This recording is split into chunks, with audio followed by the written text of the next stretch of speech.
The tall, shiny building of Chen Fashion House stood in downtown Los Angeles, its glass windows reflecting the bright California sun. I walked through the doors one last time, knowing that in less than an hour, I'd lose everything I built, or at least, that's what my sister thought. I'm Sarah Chen, founder and until noon today, CEO of Chen Fashion House, the brand that changed luxury fashion by making it eco-friendly. We were in talks with LVMH, a big company that could take us global. But my sister Michelle wanted more than just her role as creative director. Morning, Sarah. Lisa from marketing greeted me with a smile. Big board meeting today. If only she knew. I stepped into the elevator feeling like I was in a dream. Inside my bag, one of our most popular designs, I carried proof of Michelle's betrayal.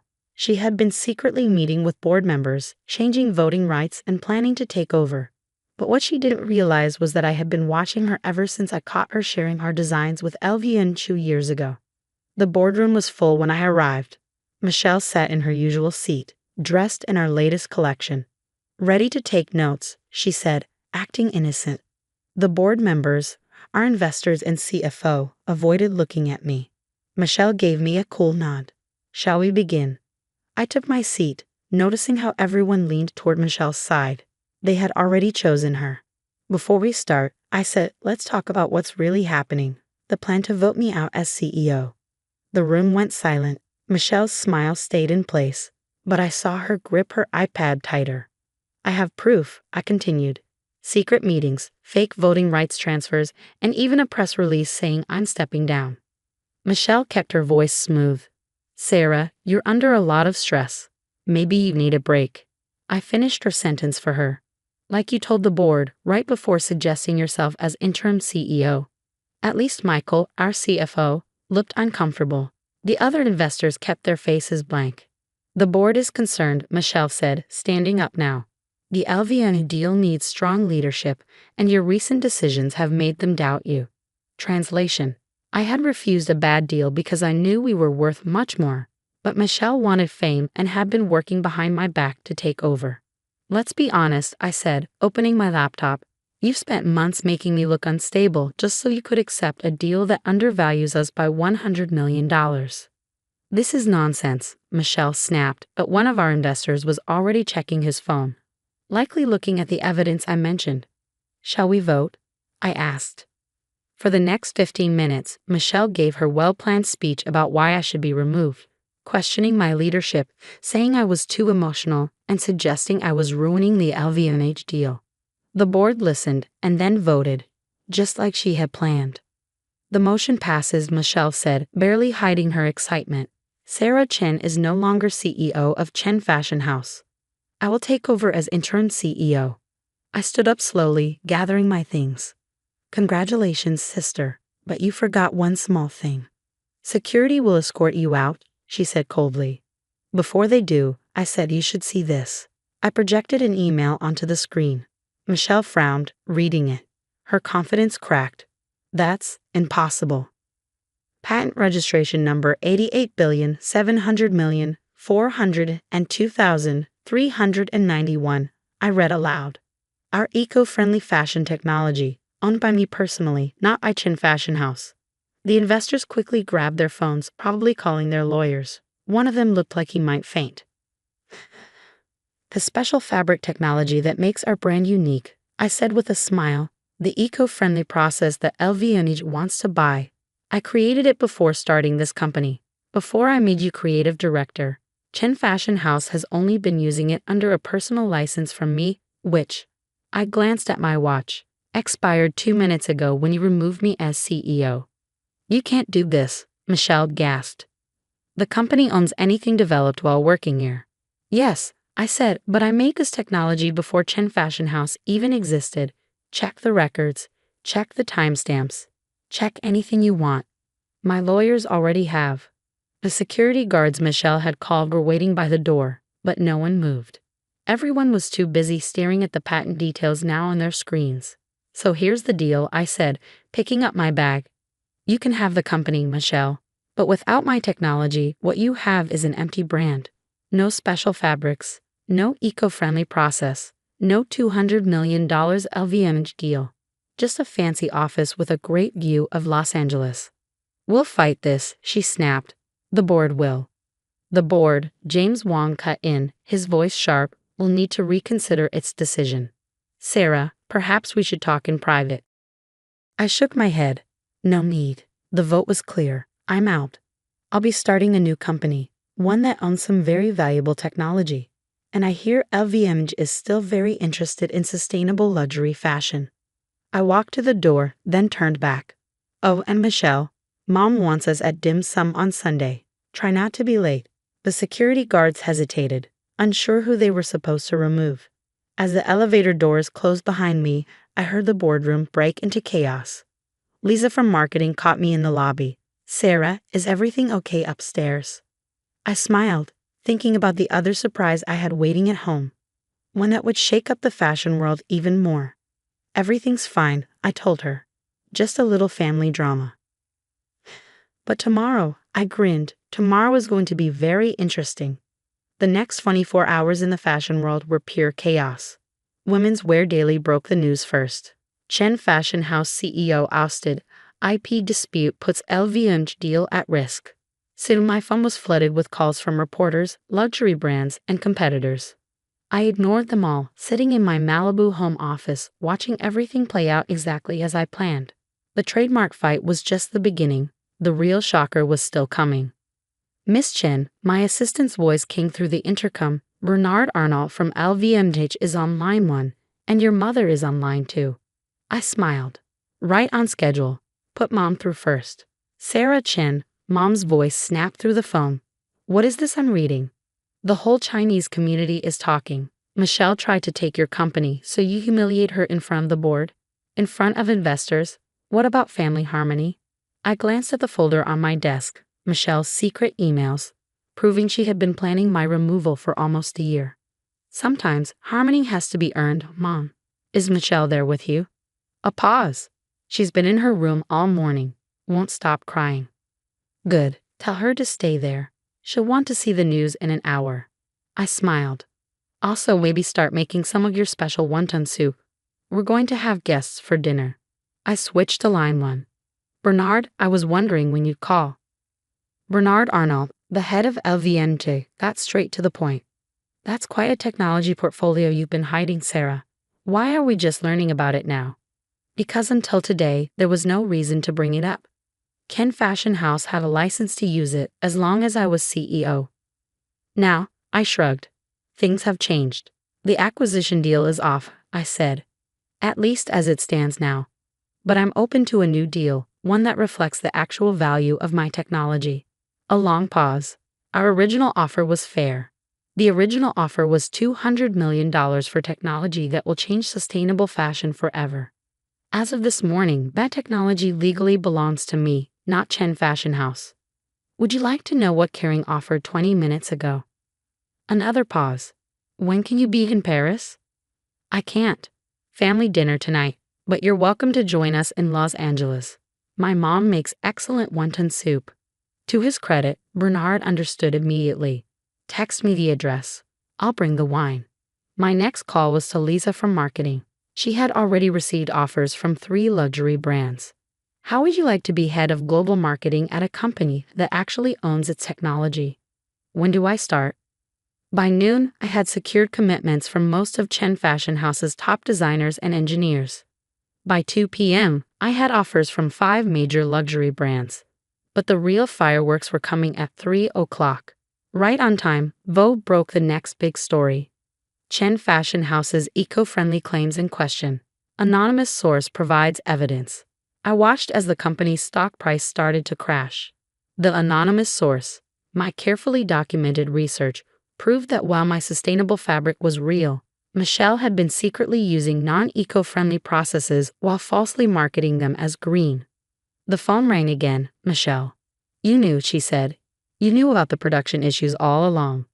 Of course I knew. I warned you about the sustainability certifications 6 months ago, right before you started planning to remove me. The company is falling apart. The LVMH deal is dead. Are you happy now? Actually, Bernard Arnault is coming to Mom's for dinner. We're going to discuss a new deal, one with my new company, which owns the technology and real sustainability certifications. Silence. You should come too, I added. Mom's making wonton soup. Why? Her voice was shaky. Why not just destroy me completely? Because you're my sister. And because Mom would never forgive me. 7 o'clock. Don't be late. That evening, the scene at our parents' house felt surreal. The dining table where we'd always had Sunday dinners was now hosting the CEO of LVMH, 3 top fashion executives, and our old family friend Uncle Jean, the one who had helped me file my patents 2 years ago. Michelle arrived last, her perfect makeup failing to hide the tear stains. Mom, as always active like having billionaires at her dinner table, was completely normal. Eat, eat, Mom said, giving everyone more soup. Business can wait until after dinner. As we ate wontons and drank wine, a new deal was made. My new company would take over Chen Fashion House in a stock swap. Then LVMH would buy the combined company for $500 million. Michelle would keep her shares but step down from any leadership role. Most importantly, we would still be sisters. Later, Michelle and I sat outside in the garden, just like we used to when we were kids. I don't get it, she said. You knew what I was planning. You could have stopped me earlier. You could have exposed the truth about the sustainability issues and destroyed me. Why wait? I took a sip of the fancy wine Bernard had brought. Because I needed everyone to see the truth for themselves, about you and about me. And what's the truth? You're someone who was willing to betray family for success. And I'm someone who found a way to save both the company and our family. She flinched. Mom's never going to let me live this down. No, I said. But she's also never going to let me forget that family comes first, even when family betrays you. She hesitated. The new company, there's really no place for me. Not in management, but your shares are still worth about $50 million. That's not bad for someone who tried to take over her sister's company. Mom came outside with more wontons, insisting that even the CEO of the world's biggest luxury brand needed to eat. She treated everyone the same. Her daughter who tried to steal a company, the daughter who outsmarted her, the billionaires, the family. To Mom, we were all just people who needed feeding. The next few weeks were a whirlwind of lawyers, contracts, and news headlines. The media loved the story. Fashion Sisters feud ends in $500 million deal.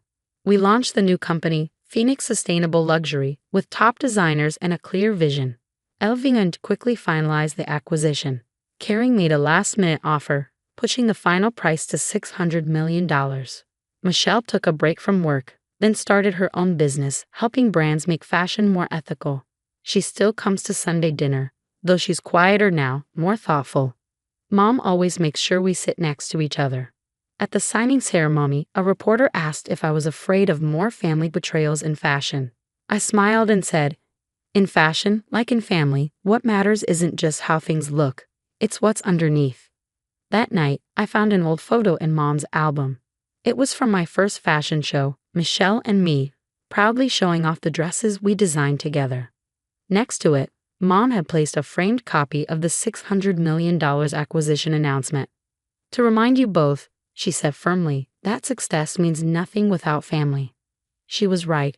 The trademarks, the sustainability scandal, the negotiations, those were just tools. The real victory wasn't the money or the headlines. It was finding a way to save both the company and our family. Michelle and I still argue over fashion at Sunday dinners. Mom still makes too many wontons. Dad still says we work too much. But now, we all understand something. Winning isn't just about coming out on top. It's about how you get there. The fashion world moves fast.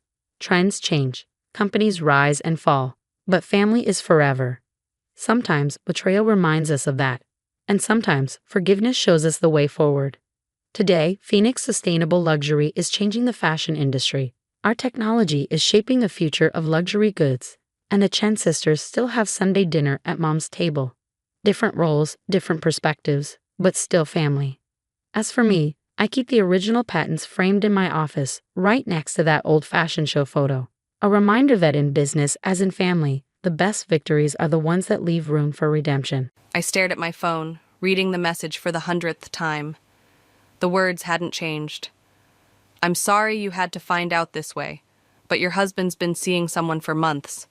I thought you should know. My name is Sasha, and this was how my perfect life began to unravel. I confronted Stefan that evening, my hands shaking as I held up my phone. "Is there something you want to tell me?" He glanced at the screen, and I watched his face transform from confusion to recognition to calculated calm. "Baby, it's not what you think." "Don't," my voice cracked. "Just don't. I have proof, Stefan. Pictures, messages, everything." He sat down heavily on our leather couch, the one we'd picked out together last spring. "Look, things haven't been great between us lately. You're always working late, focused on your startup ideas. I called my mom immediately after he left, expecting comfort, support, anything. Instead, her response felt like a second betrayal. "Well, honey, what did you expect? Men have needs. Maybe if you'd been more attentive." More attentive? I couldn't believe what I was hearing. "Mom, he cheated on me." "These things don't happen in a vacuum, Sasha. You've been so wrapped up in your career lately. Stefan's such a good man. He provides for you. He's charming. I hung up. My best friend Margaret arrived within 30 minutes, armed with wine and fierce loyalty. "Your mother said what?" She paced my living room fuming. "That's absolutely insane." "It gets worse," I said, taking a long sip of wine. "My dad called. He thinks I should work it out with Stefan. Apparently I'm being hasty and emotional." "Of course you're emotional. Your husband cheated on you." The doorbell rang. It was my sister Jolie, looking concerned but distant. "Mom sent me to talk some sense into you." "Sense?" I laughed bitterly. "You mean convince me to stay with a cheater?" "He made a mistake, Sasha. But you're not exactly innocent here. When was the last time you made him feel appreciated? When was the last time you put your marriage before your career?" I stood up, my wine glass trembling in my hand. "Get out!" "Sasha, get out!" The glass shattered against the wall, red wine streaming down like blood. "All of you, my whole family, you're defending him? After what he did to me?" Margaret stepped between us. "I think you should leave, Jolie." After she left, I collapsed onto the floor, surrounded by broken glass and spilled wine. "They're all taking his side. My own family. Then they don't deserve you," Margaret said firmly, kneeling beside me. "Listen to me, Sasha. You're brilliant, strong, and capable. If they can't see that, it's their loss." The next week was a blur of lawyers, mediation attempts, and more betrayals. My family staged an intervention, all of them gathered in my parents' living room like I was some wayward teenager. "Stefan's willing to work through this," my mother said, hope bright in her eyes. "He loves you, sweetie." "He's sorry," my father added. "Everyone makes mistakes." I looked at their earnest faces, my mother, my father, my sister, all convinced they knew what was best for me, all choosing him over me. Something inside me hardened, turned to steel. "I'm done," I said quietly. "What do you mean, done?" Jolie asked. I stood up, straightening my spine. "I mean, I'm done with all of you. You want Stefan so badly? Keep him, but you lose me in the process." "Don't be dramatic," my mother scoffed. "I'm not being dramatic. I'm being clear. From this moment on, don't call me, don't text me, don't try to contact me. We're finished." "You can't mean that," my father said, finally looking worried. "We're your family." "No," I replied, walking to the door. "Family doesn't do this to each other. Family stands by you when you're hurt. Family protects you. You're just people who share my DNA." I walked out of that house with nothing but my purse and my dignity. Behind me, I could hear my mother calling my name, my father's heavy sigh, Jolie's frustrated grunt. I didn't look back. In my car, I called Margaret. "I did it. I cut them off. Are you okay?" I started the engine, watching my childhood home grow smaller in the rearview mirror. "No, but I will be. They think I'm nothing without Stefan? They think I'm the failure here? Just watch me prove them wrong." I pulled onto the main road, my hands steady on the wheel for the first time in days. Sometimes the end of everything is really just the beginning. And this was my beginning, my chance to show them all exactly what I was capable of. 3 months after walking out on my family, I sat across from a potential investor in a sleek downtown coffee shop, trying not to show how desperately I needed this meeting to go well. Your business plan is solid, Fabian said, studying the document spread between us. But why come to me? There are bigger firms that would jump at this. I took a careful sip of my coffee. Because you have a reputation for backing underdogs. And right now, that's exactly what I am. He leaned back, dark eyes studying me intently. Tell me the truth. Why start this now? Your resume shows you were in corporate marketing for years. What changed? Everything changed, I admitted. I lost my marriage, my family, my support system. But I gained clarity. This business idea? It's been in my head for years. I just needed the push to actually do it. Margaret, who'd insisted on coming for moral support, chimed in from beside me. She's been developing this concept for ages. I've watched her refine it, perfect it. Fabian nodded slowly. A digital marketing agency specifically for small businesses priced out of traditional agencies. It's not revolutionary, but your approach is unique. He tapped the business plan. And your pricing structure could disrupt the market. So? I held my breath. So, I'm in. But I want 30% equity and an active role in operations. Margaret squeezed my hand under the table as I replied, 25%, and you can have your active role. He grinned. Done. Welcome to entrepreneurship, Sasha. The next few months were a blur of 18-hour days, endless coffee, and the kind of exhaustion that seeps into your bones. But slowly, surely, we began to build something real.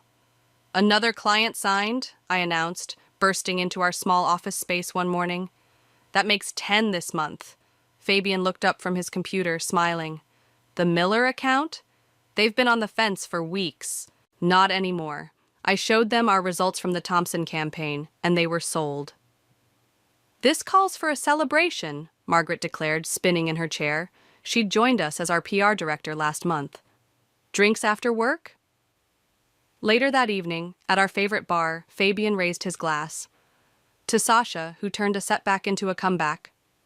To Karma, Margaret added with a wink. I froze mid-sip. What do you mean? Oh, I ran into Jolie at the grocery store yesterday. Apparently, Stefan's new business venture isn't going so well. Something about investment problems? My stomach twisted. I don't want to know. Yes, you do, Margaret insisted. He's been hitting up your parents for money. They're considering remortgaging their house to help him. That's not my problem anymore, I said firmly, but Fabian was watching me carefully. It bothers you, though, he observed. Of course it does. They're being idiots, but they're still my... I stopped myself. They made their choice. Speaking of choices, Margaret interjected, pulling out her phone. Look who just viewed your LinkedIn profile. I glanced at the screen and nearly choked on my drink. Stefan's face stared back at me, his profile showing he'd viewed mine multiple times in the past week. Curious about your success? Fabian asked. More likely looking for investors, I muttered. He always did have a talent for spotting opportunity. You've come a long way, Margaret said softly. Remember that first week after everything happened? You were sleeping on my couch, barely eating. And now? I gestured around us. Now I have a thriving business, amazing partners, and actual freedom. I wouldn't go back if you paid me. Fabian raised an eyebrow. Even if they apologized? They won't, I said confidently. They're too proud. Besides, I don't need their approval anymore. Look at these numbers. I pulled up our monthly revenue report on my phone. We're doing better than I ever dreamed. To independence, Margaret toasted. To new beginnings, Fabian added. I clinked my glass against theirs, feeling a warmth that had nothing to do with the alcohol. This was what success felt like, not just the numbers in our bank account, but the knowledge that I'd built something meaningful from the ashes of my old life. My phone buzzed with a text. Unknown number, but I recognized my mother's writing style immediately. Your father and I need to talk to you. It's important. Please call us. I showed the message to Margaret, who scowled. Delete it. Instead, I typed out a response. New phone, who's this? And hit send. Petty, Fabian commented with a smile. I like it. I put my phone away, refusing to let them intrude on this moment. Let them worry about Stefan and his schemes. I had an empire to build, and I was just getting started. So, I said, pulling out my tablet, wait until you see our projections for next quarter. 1 year into running my business, I was reviewing quarterly reports when Margaret burst into my office, face flushed with urgency. You need to see this, she said, thrusting her phone at me. It showed a local news article. Local entrepreneur under investigation for investment fraud. My stomach dropped as I saw Stefan's photo beneath the headline. That's not all, Margaret continued. Scroll down. I read further, my eyes widening. Stefan had apparently been running a sophisticated investment scheme, targeting older couples with retirement savings. The victims' names weren't listed, but I had a sinking feeling I knew who some of them might be. My phone rang. Unknown number again. Sasha? My mother's voice was thick with tears. Please don't hang up. I put the phone on speaker, gesturing for Margaret to stay. What do you want? We need your help. Your father... We're going to lose the house. Stefan... Stop. I cut her off. Let me guess. You invested with him? He had such a good plan, she whispered. He showed us the projections, the testimonials from other investors. We thought we could double our retirement savings. Margaret mouthed, idiots, from across the desk. I couldn't disagree. How much? I asked. Everything. Her voice cracked. Our savings, the house equity. He said it was guaranteed returns. Nothing's guaranteed, Mom. That's literally the first rule of investing. Please, she begged. We need $200,000 to keep the house. We can pay you back. I laughed bitterly. With what? You just said you lost everything. We're your parents, Sasha. Really? Because when I needed parents, you chose Stefan. When I needed support, you blamed me. When I needed family, you turned your backs. My voice was steady, even as my hands shook. Funny how I'm suddenly your daughter again when you need money. The door opened and Fabian walked in, raising an eyebrow at my expression. I waved him in. Sasha, please, my mother continued. Your father can't sleep. Jolie tried to help, but she's struggling too. We don't know what to do. I'll tell you what to do, I said coldly. Contact the authorities, file a police report, get a lawyer, but don't call me again. I hung up, dropping my head into my hands. Your ex? Fabian asked, setting a coffee on my desk. Apparently he scammed my entire family, I said. They invested everything with him. Karma's a witch, Margaret said, but her expression was concerned. Are you okay? I'm fine. They made their bed. I straightened up, reaching for the coffee. Let's focus on work. How's the Taylor account looking? But Fabian wasn't letting it go. You should look into what he's doing. If he scammed your family, he's probably scammed others. Not my problem. No, he agreed. But it could be an opportunity. I looked up sharply. What do you mean? Think about it. Your company specializes in digital marketing for small businesses. What if we offered free services to help his victims rebuild? The publicity would be incredible, and it would drive Stefan crazy, Margaret finished, grinning. Brilliant. My phone buzzed again, a text from Jolie. Mom's a mess. Dad's talking about bankruptcy. Please help us. Another message followed. I'm sorry for everything. You were right about him.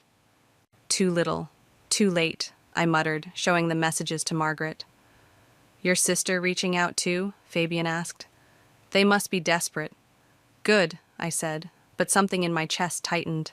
They deserve this. They do, Margaret agreed. But maybe Fabian's right.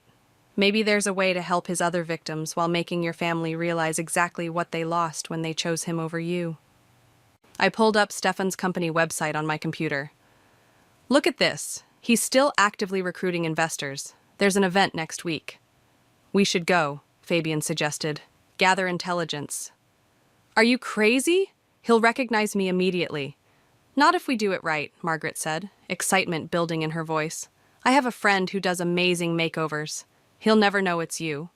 I stared at Stefan's smiling face on the website, remembering how that same smile had convinced my family to turn against me. Now it was apparently convincing others to hand over their life savings. Fine, I said finally. But we do this my way. No confrontations, no scenes. We gather information and we help his victims. But my family? They can figure their own way out of this mess. Agreed, Fabian said, pulling out his phone. I'll start making calls. As they left my office, I looked at Jolie's messages again. I'm sorry for everything, I read aloud, tasting the bitterness of those words. Sorry wasn't going to fix this, but maybe, just maybe, I could prevent others from making the same mistake my family did. I barely recognized myself in the hotel bathroom mirror. Margaret's friend had worked magic. My usually straight dark hair was now a wavy blonde. Colored contacts changed my brown eyes to blue, and subtle contouring makeup transformed my features just enough.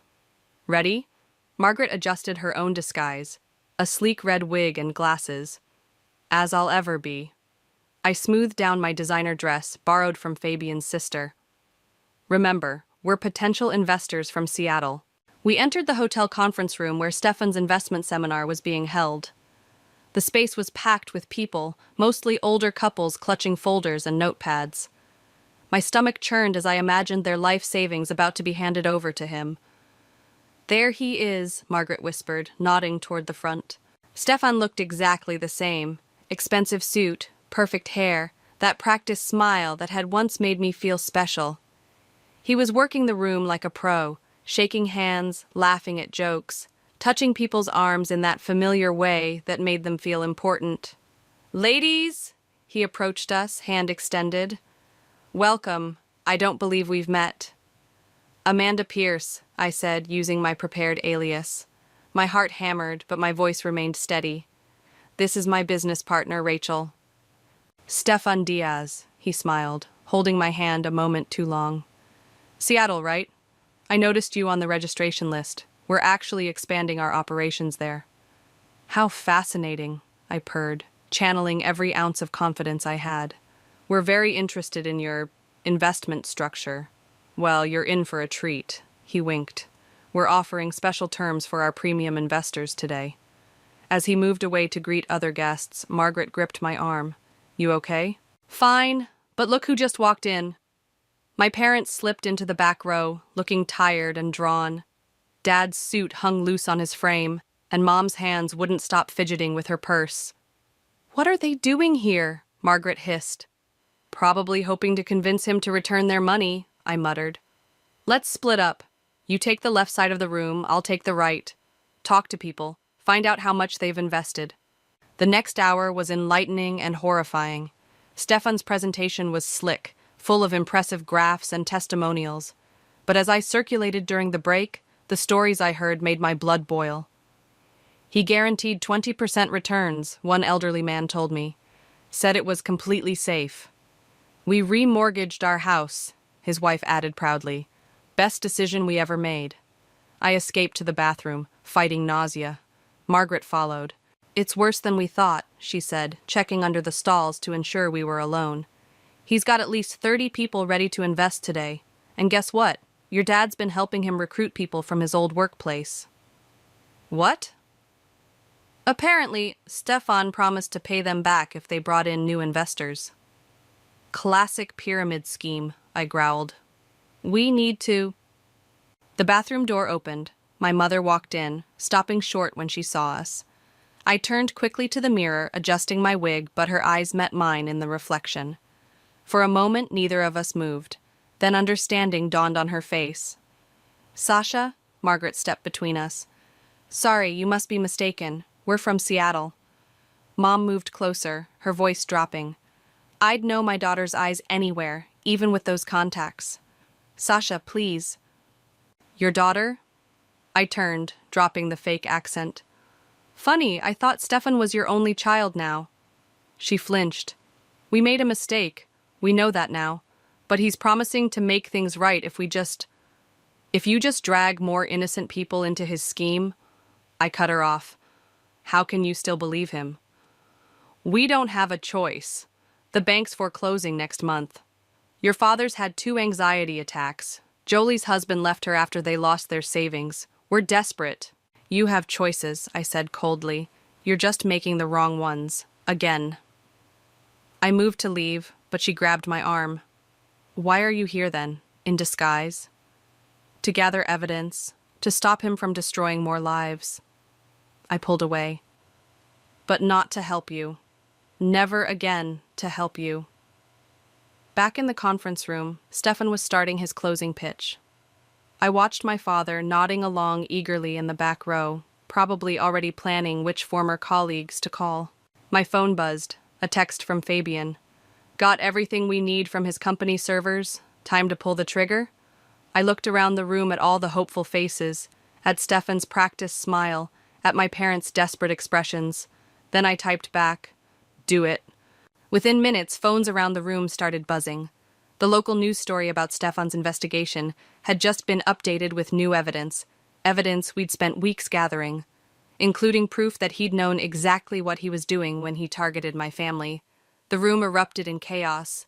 As Stefan tried to maintain control, I slipped out with Margaret, leaving my wig and contacts in the hotel trash. Sometimes revenge isn't about what you do to people. Sometimes it's about letting them face the consequences of their own actions.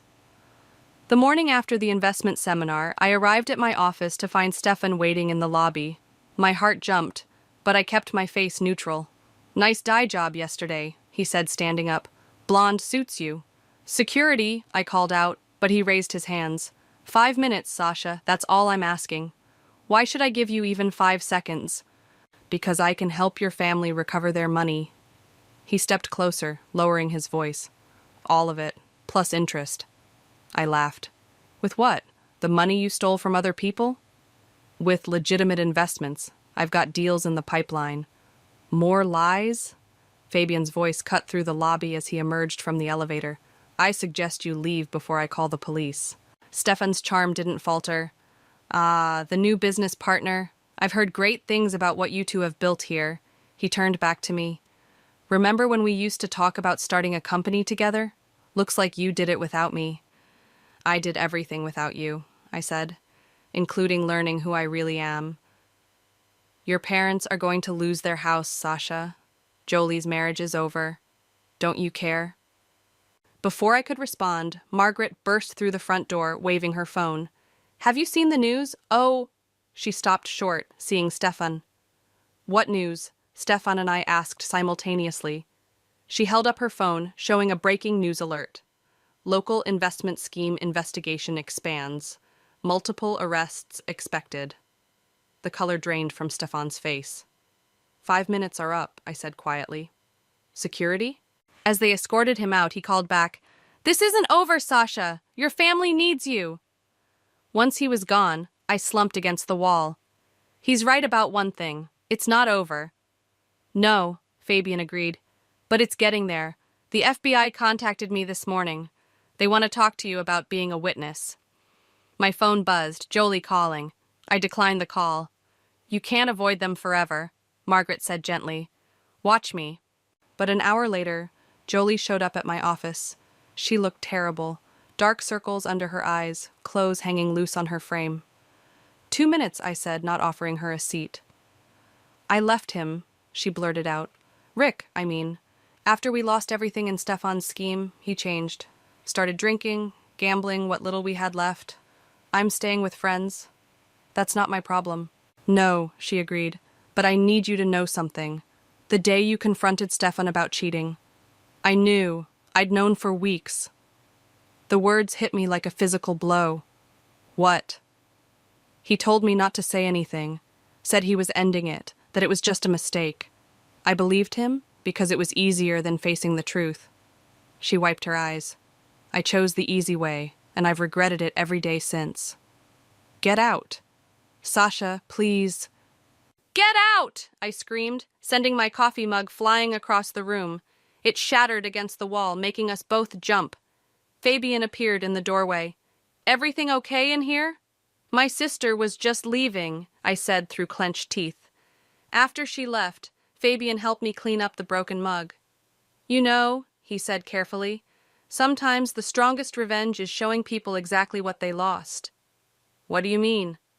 Your company's doing amazing. You're about to be instrumental in bringing down a major fraud operation. You've built a life they can only dream of now. He paused. Maybe that's enough. It's not about revenge anymore, I admitted. It's about trust. They broke something I can't fix. No, Margaret said from the doorway, but maybe you can build something new, something stronger.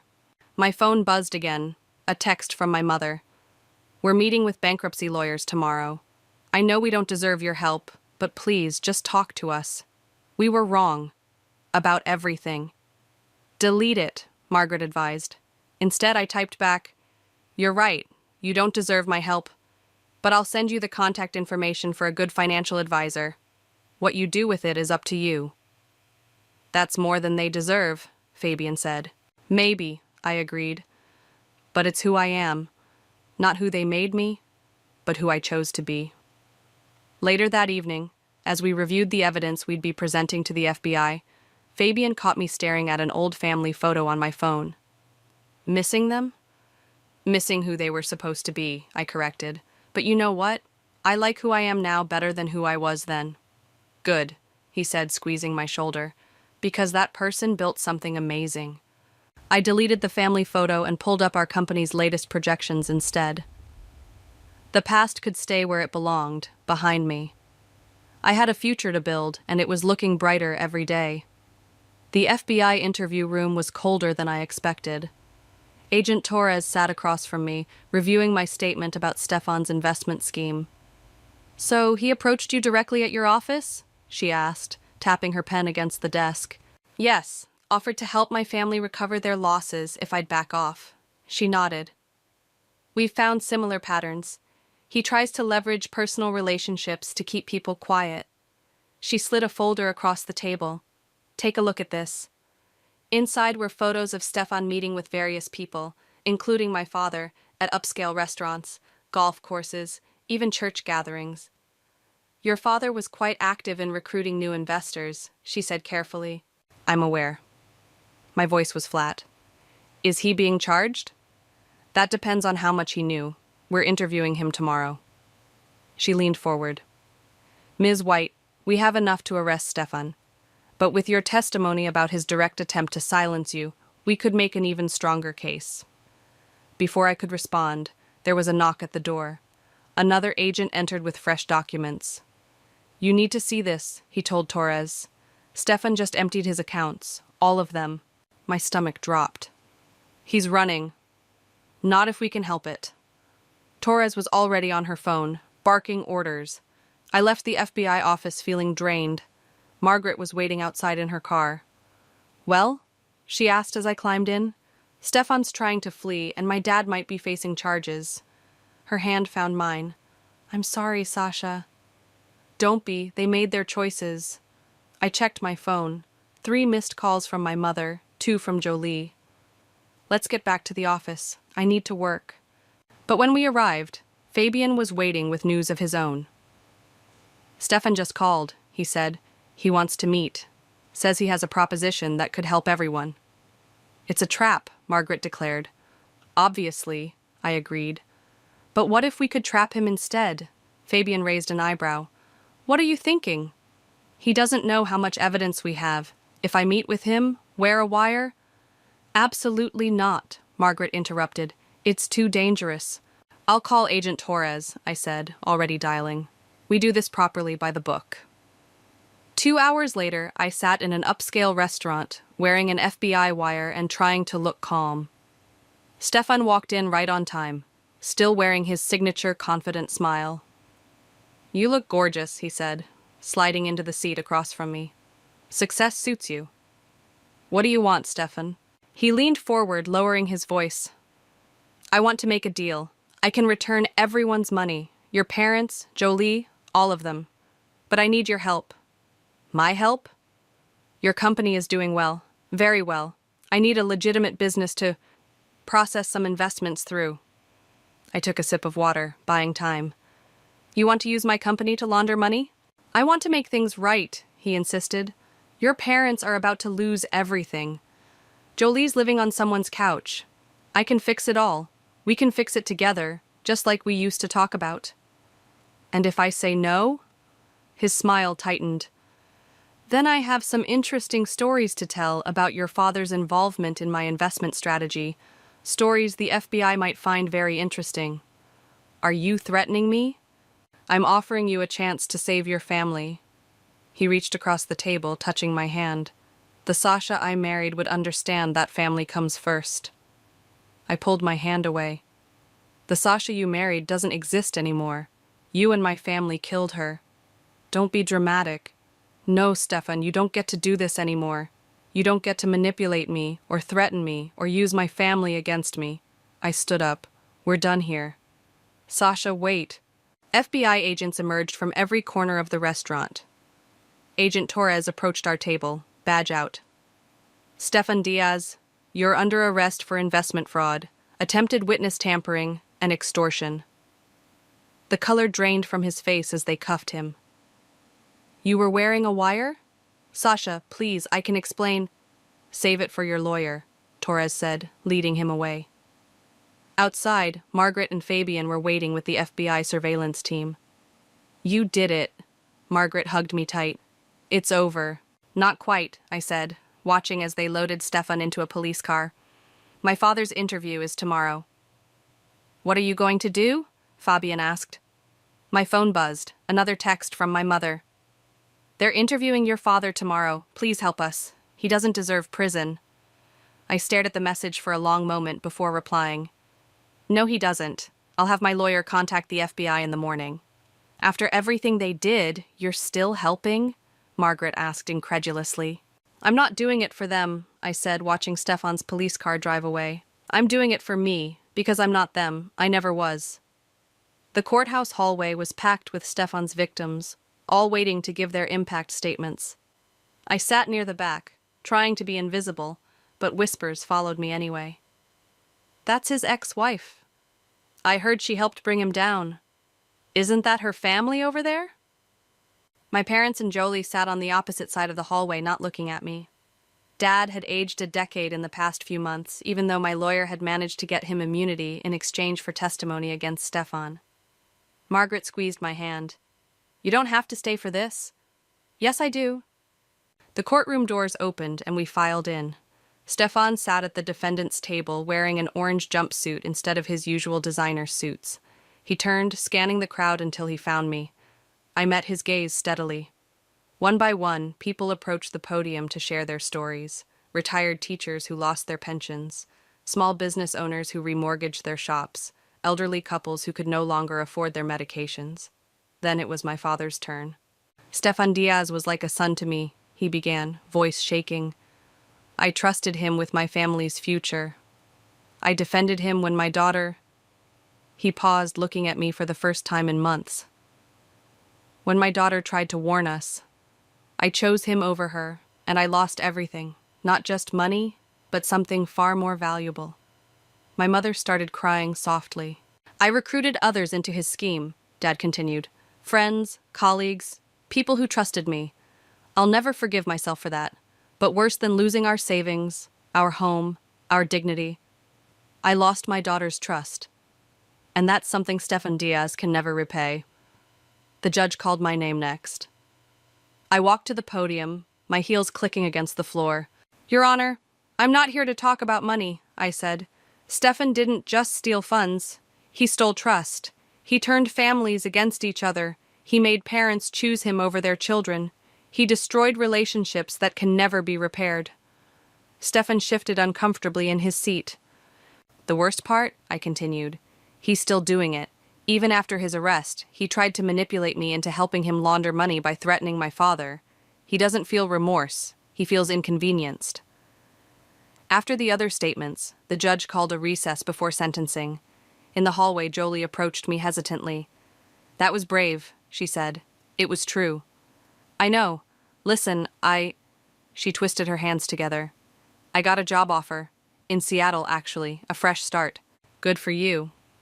Mom and Dad are moving in with Aunt Sarah, she continued. They can't afford anything else right now. That's not my problem. No, but... She took a deep breath. Thank you. For helping Dad avoid charges. You didn't have to do that. You're right, I didn't.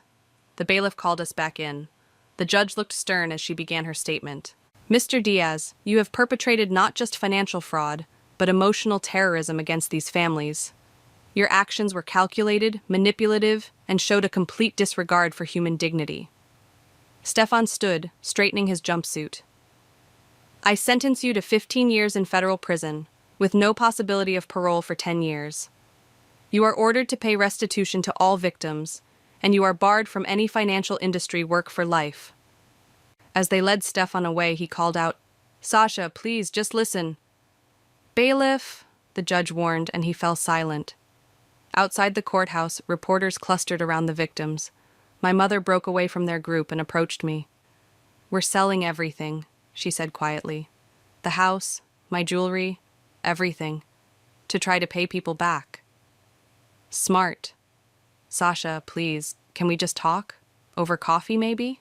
I looked at her tired face, at the designer purse she still carried, probably worth enough to pay someone's restitution. No, I said. You don't need coffee. You need therapy. You need to understand why you chose him over me. You need to figure out why material things matter more to you than your own daughter. Until then, we have nothing to discuss. But we're family. Family? I laughed bitterly. Family trusts each other. Family protects each other. Family apologizes when they're wrong. You've done none of those things. Fabian appeared at my side. The car's ready. Goodbye, Mom, I said, turning away. Good luck with the move. As we drove away, I watched my family growing smaller in the rearview mirror. My mother still standing where I'd left her, my father comforting a crying Jolie, all of them looking lost. Are you okay? Margaret asked from the front seat. No, I admitted, but I will be. Sometimes the hardest part of moving forward is leaving people behind. Even family? Especially family. I turned away from the window. Now, about that expansion plan we discussed. The autumn wind whipped around me as I stood outside Aunt Sarah's small house, my finger hovering over the doorbell. Margaret waited in the car, giving me space for this moment. I'd received the letter last week, handwritten, from my father. Not asking for money or help, just 3 simple words. I understand now. The door opened before I could ring.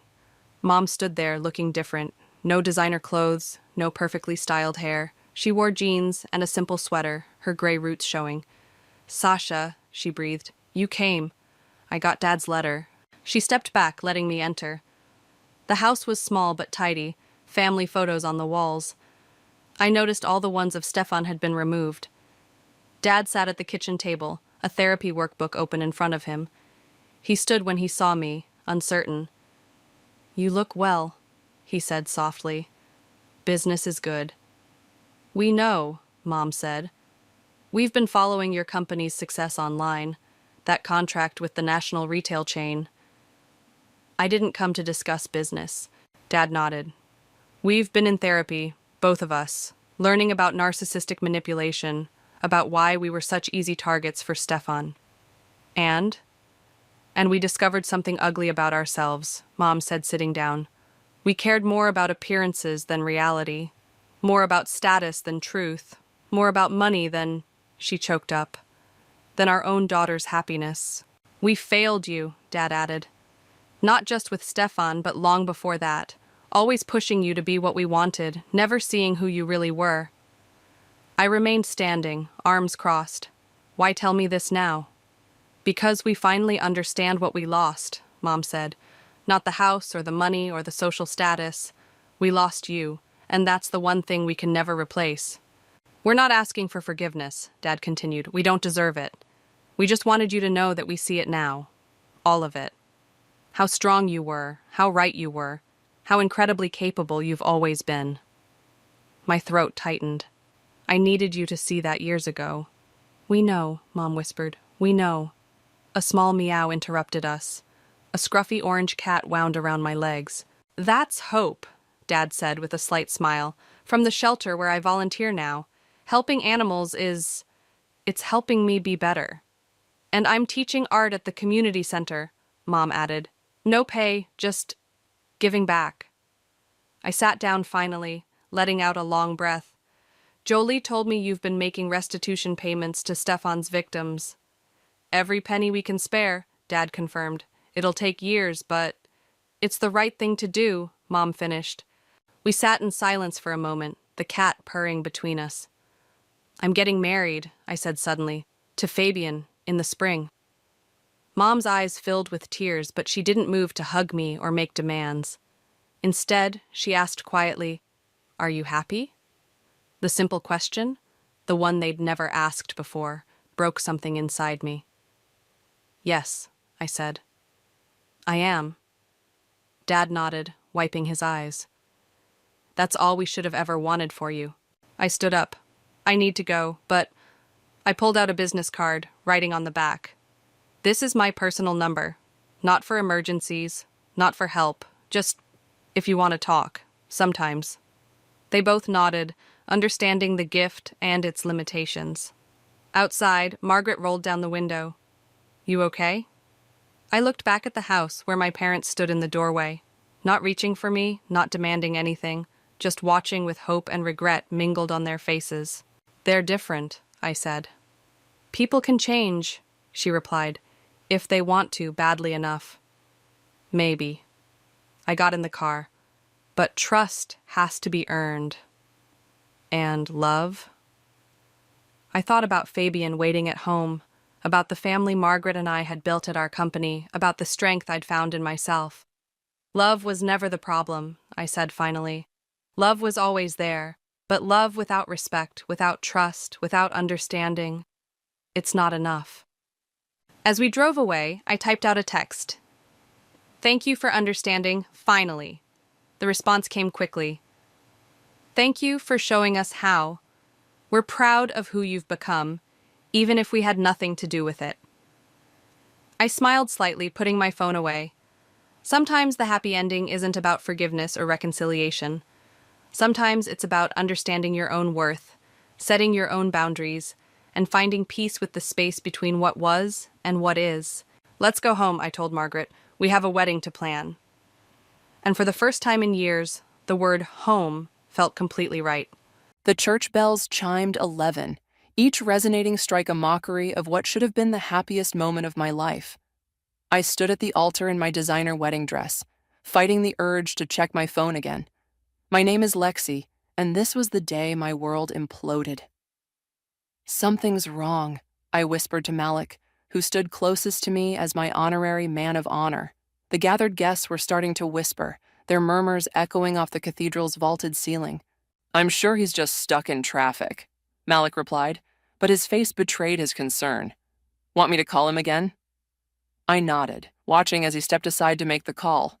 My eyes scanned the crowded pews, noting the conspicuous absence of my mother, Josephine. She'd texted earlier claiming a migraine, saying she'd try to make it for the ceremony. Now her absence felt like a warning sign I should have heeded. The church doors burst open and my heart leaped, only to sink when I saw Brandon, our photographer, rushing in. "Sorry, got held up outside with—" He trailed off, his expression shifting from apologetic to alarmed. Before I could ask what was wrong, the doors swung open again. Tristan walked in, but not in his wedding suit. He wore jeans and a wrinkled button-down shirt, his face flushed and hair disheveled. Behind him stood my mother, wearing a red dress that seemed to mock the occasion. "Lexi," Tristan called out, his voice echoing through the now silent church. "I can't do this." I gripped my bouquet tighter, white roses crushing under my fingers. "What do you mean you can't do this?" He walked down the aisle, Josephine following close behind. The guests' heads swiveled between us like they were watching some twisted tennis match.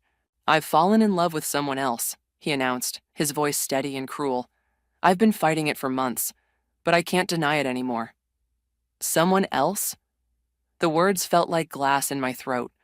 That's when my mother stepped forward, linking her arm through Tristan's. "We never meant for this to happen, sweetheart." The church erupted in gasps and shocked exclamations. Aunt Simone jumped to her feet, pointing an accusing finger. "Josephine, how could you?" I stood frozen, my mind refusing to process the scene before me. My fiancé and my mother and my fiancé. The equation wouldn't compute. "How long?" I managed to ask, my voice surprisingly steady. 6 months, Tristan replied, having the audacity to look apologetic. "We tried to fight it, but—" 6 months? I cut him off. "So when you were helping me pick out wedding invitations, when you were calling me princess and promising forever, when you were sleeping in my bed?" Josephine stepped forward. "Darling, sometimes these things just—" Don't you dare call me darling, I snapped, finally finding my voice. Don't you dare act like you're still my mother. Nina, my best friend and lawyer, was already on her feet, phone in hand. I could see her typing furiously, no doubt documenting everything. Everyone out, I announced, my voice carrying across the stunned congregation. Show's over. Thank you for coming to witness my mother and fiancé's betrayal. Please help yourself to the reception food. I hear karma goes well with wedding cake. As the guests began filing out, some offering awkward condolences, others just avoiding eye contact, Tristan tried one more time. Lexi, we should talk about this privately. Privately? I laughed, the sound brittle and sharp. Like how you two kept your affair private? No, I think we're done here. I turned to leave, but Josephine grabbed my arm. You're making a scene, she hissed. I yanked my arm free. I'm making a scene? That's rich coming from the woman who just helped destroy her daughter's wedding.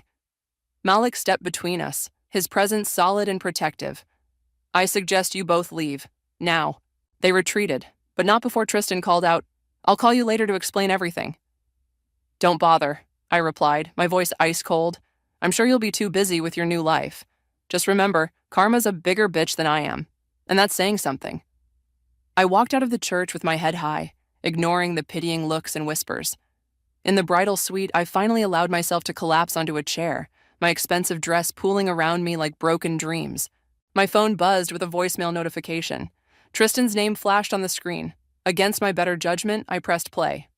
Hey, princess. His voice dripped with false sympathy. I guess by now you know our little secret. Your mother and I, we're really happy. I hope someday you'll understand that you can't fight true love. Maybe this is for the best. You were always a bit too career-focused anyway. Your mother gets me in a way you never could. I ended the message, a cold clarity washing over me. They thought they'd broken me, but they'd just awakened something far more dangerous. My desire for revenge. And I was going to make sure they both regretted the day they decided to betray me. 2 months before the wedding disaster, I first noticed something was off. Tristan had left his laptop open while showering, and a notification popped up from my mother. Delete these messages after reading. I shouldn't have looked, but something in my gut screamed that I had to. The messages made my blood run cold. Last night was amazing, my mother had written, but we need to be more careful. Lexi's getting suspicious about your late meetings. I quickly forwarded the messages to my email, my hands shaking. Then I closed everything, making it appear untouched. That night, I bought 3 hidden cameras and a voice recorder. You're not crazy, Malik assured me a week later as we sat in his apartment, reviewing the footage I'd collected. Look at this. The video showed Tristan and my mother in our kitchen, speaking in hushed tones while I was supposedly at work. Their bodies were too close, their touches lingering too long. I need more evidence, I said, gripping my coffee mug so tight my knuckles turned white. Something concrete. You could just confront them, Malik suggested, but his tone indicated he knew I wouldn't. No, I need to understand how deep this goes. I pulled out my laptop. Help me access the family trust account? Malik, being the family's unofficial tech expert, took less than 5 minutes to break in. What we found made me physically ill. Holy shit, he breathed, scrolling through the transactions. Tristan's been transferring money from the trust to a private account for months, and look who authorized it. My mother's digital signature was on every transfer. $200,000, I whispered. They've been stealing from the family trust while planning their affair. This is way bigger than just cheating, Malik said, taking screenshots. This is fraud. A text lit up my phone. Tristan, working late tonight, princess. Don't wait up. I showed Malik the message, and he immediately grabbed his car keys. Let's see exactly what kind of work he's doing. We followed Tristan's car to an upscale restaurant across town. Through the window, we could see him and my mother in a private booth, looking very much like lovers enjoying a romantic dinner. Record everything, I instructed Malik, who was already filming with his phone. What's your plan? He asked as we watched them share a dessert, their fingers intertwining on the table. I'm going to let them think they're winning, I replied, my voice steady despite the nausea in my stomach. They want to play happy couple? Fine. Let them plan their betrayal while I plan something better. Over the next few weeks, I became the perfect, unsuspecting bride-to-be. I gushed over flower arrangements with my mother, asked Tristan's opinion on honeymoon destinations, and played my part flawlessly. Meanwhile, I gathered evidence: bank statements, photos, videos, recordings, every secret meeting, every stolen kiss, every manipulated financial document. "You're scary good at this," Nina commented one evening as I showed her the growing file of evidence. "But are you sure you want to wait? We could stop the wedding now." I shook my head. They need to feel the humiliation I feel. Everyone needs to see who they really are. "The financial fraud alone could put them both in serious legal trouble," Nina mused, reviewing the documents. "Add in the breach of fiduciary duty since your mother's a trustee. I want them to lose everything," I said coldly. "Their reputation, their money, their dignity, just like they're taking everything from me." The day before the wedding, I got my final piece of evidence. I'd accidentally left my phone recording in my mother's study during the rehearsal dinner. "Tomorrow's going to be difficult," Tristan's voice played through my earphones as I listened later that night. "But once it's done, we'll be free." "Are you sure you want to do it this way?" my mother asked. "We could just tell her privately." "No," Tristan replied firmly. "She needs to understand she never really had me. Public humiliation will keep her from fighting back. You know how she is, always trying to control everything." "You're right," my mother agreed. "And once we're together openly, we can access the rest of the trust fund. I've already spoken to the lawyers about removing her as a beneficiary." I stopped the recording, my hands steady as I added it to my evidence file. They thought tomorrow would be their triumph, their grand revelation of true love conquering all. They had no idea I'd been 10 steps ahead of them the entire time. "Everything's ready," I texted Malik. "Tomorrow they'll learn what real humiliation feels like." His response came quickly. "I've got your back. Time to show them who they're really dealing with." I closed my laptop and smiled. Tomorrow they thought they were destroying my wedding. Instead, they were walking straight into my trap. The day after the wedding disaster, I sat in Nina's office, surrounded by manila folders and legal documents. My wedding dress hung like a ghost in its garment bag against the wall. "They've already started moving more money," Nina said, tapping her keyboard. "Another 50,000 transferred this morning." "They're getting sloppy," I replied, scrolling through my phone. "Probably think I'm too devastated to notice." Nina leaned forward, her expression serious. "We need to move fast. I can file for an emergency injunction to freeze the trust assets, but..." A knock interrupted us. Aunt Simone walked in, carrying a worn leather briefcase. "I have something you need to see." She pulled out a stack of yellowed papers and spread them across Nina's desk. "Your mother has a history of this behavior. 25 years ago, she did the same thing to my best friend, seduced her husband, stole their savings, and disappeared for 2 years. "What?" I grabbed one of the documents. It was a police report detailing financial fraud allegations against my mother.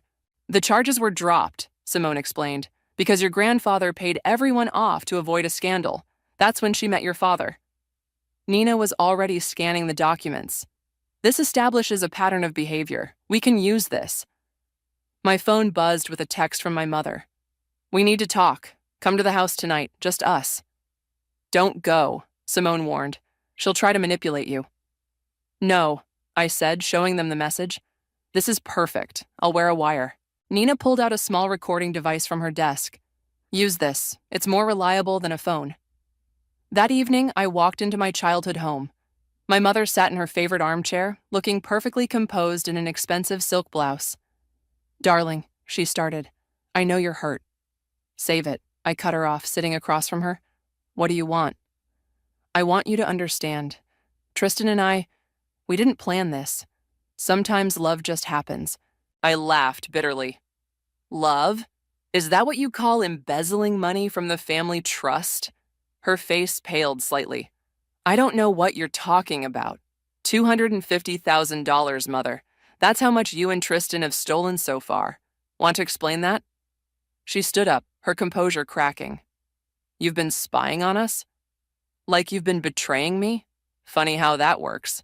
"Listen carefully," she hissed, her maternal mask slipping completely. "If you pursue this, you'll regret it. I'm still a trustee. One signature from me and you'll lose everything." I smiled, touching the recording device hidden under my shirt. "Is that a threat?" "It's a promise. Back off, Lexi. You can't win this." "You know what's interesting?" I stood up, matching her stance. "You're so focused on the money, You haven't even apologized for sleeping with my fiancé. He never loved you, she spat. You were just convenient, a way to get close to the family money. We've been laughing about it for months. Perfect. Got it all on tape. Goodbye, Mother, I said calmly, walking toward the door. See you in court. You ungrateful little... She grabbed my arm, her nails digging in. The front door opened and Brandon walked in, camera raised. Everything okay here, Lexi? My mother released me immediately, her face morphing into fake concern. Brandon, I didn't realize you were coming by. Just documenting everything, he said smoothly, still filming. For posterity. Back at Nina's office, we played the recordings. Simone shook her head in disgust. She hasn't changed at all. This is gold, Nina said, making notes. The threats, the admission of fraud, the physical assault, all on record. My phone buzzed again. A letter had been delivered to my apartment. Inside was a single sheet of expensive stationery. Dear Lexi, drop this now. You have no idea what I'm capable of. Don't force me to destroy you completely. Love, Mom. I handed the letter to Nina. Add it to the evidence pile. We need to move fast, she said, reaching for her phone. I'm calling Judge Martinez for an emergency hearing. What's our next step? I asked. Nina smiled grimly. We're going to hit them where it hurts most, their reputation. Brandon's connections at the newspaper will help with that. They thought I was weak, I said, looking at the threatening letter. They thought I would just cry and give up. Simone squeezed my shoulder. They forgot whose daughter you really are, your father's, and he taught you to fight. I nodded, feeling stronger than I had in days. Time to show them exactly what I'm capable of. Brandon's article hit the front page of the city's largest newspaper on a Sunday morning. The headline read, Mother of the Bride Runs Off with Groom, a story of betrayal, fraud, and family destruction. My phone started ringing at 6 a.m. Malik was first. Have you seen it? It's everywhere. Social media is blowing up. I was already on my laptop, watching the story spread like wildfire. Brandon had done an incredible job, presenting the evidence methodically while painting a devastating picture of betrayal. Look at the comments, Nina said when she called. People are furious. Your mother's social circle is imploding. I scrolled through hundreds of responses. This is disgusting. How could a mother do this to her own daughter? I know these people. Never shopping at their business again. The financial fraud allegations are shocking. Where are the authorities? By noon, local TV stations were picking up the story. I watched from my apartment as reporters camped outside my mother's house, waiting for comment. They're at Tristan's office too, Brandon reported, sending me live footage. He tried to leave through the back door, but they caught him. Want to see him running to his car? The video showed Tristan, disheveled and panicked, pushing through reporters while they shouted questions. Mr. Kent, did you plan to humiliate your fiancé at the altar? Is it true you've been embezzling from the family trust? How long were you sleeping with your future mother-in-law? My phone buzzed with a text from Tristan. What have you done? This is insane. Call them off. I replied with a screenshot of his gloating voicemail from the wedding day. Karma's funny that way. The doorbell rang. It was Nina with a stack of papers. The judge granted our emergency injunction. The trust is frozen. They can't touch another penny. How are they taking it? Your mother's lawyer called 3 times already. They're desperate to settle. I shook my head. No settlements. I want this to play out in public court. My laptop pinged with an email notification. It was from my father's sister in Europe. Just saw the news. Your mother did the same thing to our family 20 years ago. I have documents to prove it. Want them? Forward everything to Nina, I replied immediately. More messages poured in. Old friends of my mother's, former business associates, even her college roommate. Each had a story, a warning, a piece of evidence showing her pattern of destruction. You've started an avalanche, Malik said, bringing over lunch. Look at this. He showed me a social media post from one of my mother's closest friends. After 15 years of friendship, I'm horrified to learn the truth about Josephine. To all the families she's destroyed. I'm so sorry I didn't see it sooner. The post had thousands of shares. Brandon called again. Local business groups are distancing themselves. Your mother's been asked to resign from 3 charity boards already. What about Tristan's firm? I asked. They've put him on indefinite leave. Clients are threatening to pull their accounts. My doorbell rang again. This time it was a young woman I'd never met. I'm Rachel, she said nervously. Your mother and my ex-husband. 3 years ago. I never had proof, but seeing your story, I invited her in, recording her testimony as she described an identical pattern: the seduction, the gaslighting, the financial manipulation. I lost everything, Rachel said, wiping tears. I thought I was crazy. Thank you for exposing them. By evening, Justice for Lexi was trending locally. People gathered outside my mother's house with signs: "Shame on you," and "Money can't buy morals." Tristan tried calling again. I let it go to voicemail. "Please, Lexi, this is destroying us. We'll return the money. We'll do anything. Just call off the media." I forwarded the voicemail to Nina. More evidence of guilt. "Your story's been picked up by national news," Brandon reported. "They want interviews." "Set them up," I agreed. It's time everyone knew the truth. My phone lit up with another text, this time from my mother. "You think you've won? Watch your back. This isn't over." I showed the message to Nina, who added it to our growing file of threats. "She's right about one thing," I said, watching more news vans arrive outside my mother's house. "This isn't over, it's just beginning." "Are you ready for what comes next?" Malik asked. "Once we go to court, everything will be public record." I looked at Rachel, still sharing her story of betrayal, then at the growing media circus outside, and finally at the stack of evidence on my coffee table. "I'm ready," I said firmly. They wanted to humiliate me in front of everyone. Now everyone will see exactly who they really are. The news anchor on TV announced, "Coming up, the wedding scandal that exposed a pattern of fraud and betrayal. Stay tuned for exclusive details." I smiled. The truth was finally coming out, and there was nothing they could do to stop it. The courthouse steps were packed with reporters as Nina and I made our way inside. My mother and Tristan had already arrived, huddled with their lawyers in the corner of the courtroom. "Ready?" Nina whispered, organizing our evidence files. I nodded, keeping my eyes forward. My mother wore her favorite victim outfit: modest navy dress, pearls, minimal makeup. Tristan looked exhausted, his designer suit wrinkled. "All rise," the bailiff called as Judge Martinez entered. "Your Honor," my mother's lawyer began, "we'd like to propose a settlement." "No," Nina interrupted firmly. "My client declines any settlement offers. We want this on record." The judge nodded. "Proceed with your opening statement, counselor." Nina stood, her heels clicking on the hardwood floor. "This case is about more than a broken engagement. It's about systematic fraud, betrayal, and the deliberate destruction of a family for financial gain." She played the recording from my mother's house. The threat about disinheriting me echoed through the courtroom. My mother's face tightened. "Ms. Sullivan," the judge addressed my mother, "are you denying that's your voice?" "Your Honor," my mother stood, tears ready. I was emotional. My daughter was threatening. "Please answer the question," Judge Martinez interrupted. "No, I don't deny it." Nina projected bank statements onto the courtroom screen. These transfers, totaling over $250,000, were made to an offshore account. Both defendants' signatures are clearly visible.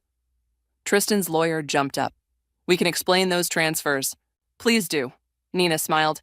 "Explain why a trustee and her daughter's fiancé were secretly moving money during their affair." The evidence mounted: emails, photos, voice recordings. Rachel testified about her similar experience, followed by 2 other women with parallel stories about my mother. "Your Honor," my mother interrupted, standing suddenly. "I'd like to address the court." Judge Martinez nodded. "Proceed." "Lexi, honey." She turned to me, eyes brimming with tears. "I'm your mother. Everything I did was for love. Can't you understand that? We're family." "Family?" I stood, ignoring Nina's warning hand. "Was it family love when you seduced my fiancé? Family loyalty when you stole my inheritance? Family pride when you planned to humiliate me at my own wedding?" "Ms. Sullivan," the judge warned, but I continued. "You want to talk about family? Let's talk about Rachel's family and the others. How many families have you destroyed, Mother?" "Objection," her lawyer called. "I have evidence," Nina interjected, pulling out more files. 3 more cases of similar behavior, spanning 20 years. Affidavits from victims, police reports, bank records. "This is a witch hunt," Tristan suddenly shouted, his composure breaking. "We're in love. Yes, we took the money, but we deserve—" "Mr. Kent," Judge Martinez's voice cut like steel. "Are you admitting to fraud?" The color drained from Tristan's face as his lawyer grabbed his arm. "Your Honor," Nina smiled. I believe that's a confession. My mother stood again, her mask cracking. You ungrateful little bitch. After everything I've done for you, Mrs. Sullivan, the judge slammed her gavel. One more outburst and I'll hold you in contempt. The proceedings continued. Nina presented evidence of their planned betrayal, the calculated timing of the wedding humiliation, the systematic draining of funds. The defense's actions show clear malicious intent, Nina concluded. We ask for full financial restitution, punitive damages, and a restraining order against both defendants. Judge Martinez reviewed the evidence silently. The courtroom held its breath. Given the overwhelming evidence in Mr. Kent's admission of fraud, she began, I'm granting the plaintiff's requests in full. Additionally, I'm referring this case to the district attorney for potential criminal charges. My mother collapsed into her chair. Tristan looked like he might vomit. Furthermore, the judge continued, Mrs. Sullivan is removed as trustee, effective immediately. The trust will be frozen pending a full audit. Your Honor, please. My mother tried one last time. Mrs. Sullivan, you've demonstrated a pattern of predatory behavior spanning decades. This court finds your actions particularly egregious given the betrayal of your own daughter. Your fortunate criminal charges weren't filed years ago. Outside the courthouse, reporters swarmed us. How does it feel to win? What's next for your mother and Mr. Kent? Will you press criminal charges? Nina handled the press while I walked to my car, where Malik waited. You did it, he said, hugging me. My phone buzzed. A text from Tristan. Please, can we talk? I've lost everything. I showed Malik the message. Karma's funny that way. He quoted my earlier words. Another message came, this time from Rachel. Thank you for giving us all justice. You've inspired so many people. I looked back at the courthouse where my mother was being hounded by reporters. Her perfect image finally shattered. Let's go, I told Malik. I think we're done here. But as we drove away, I knew this wasn't the end. It was just the beginning of their downfall. My father's call came late that night. I'm outside your apartment, he said, his voice heavy. Can we talk? I found him sitting in his car, looking older than I'd ever seen him. Hey, Dad. I watched the court footage, he said as I slid into the passenger seat. I had no idea about any of it. I know. 20 years, Lexi. 20 years of marriage, and I never saw who she really was. I reached for his hand. She fooled everyone. Not you, he said quietly. You saw through her. You fought back. He pulled out a thick manila envelope. There's something you need to see. Inside were documents dating back to before I was born. Bank statements, letters, photographs, all showing a pattern of manipulation and deceit spanning my mother's entire adult life. I found these in her study after the wedding, he explained. She's been doing this for decades. Different names, different cities, but always the same pattern. Why didn't you bring these to court? Because, he hesitated, some of these implicate powerful people who paid to keep her quiet. I needed to be sure you were ready for what might come next. My phone buzzed. A text from Brandon. Major development. Turn on Channel 7 now. I pulled up the news on my phone. The headline made my breath catch.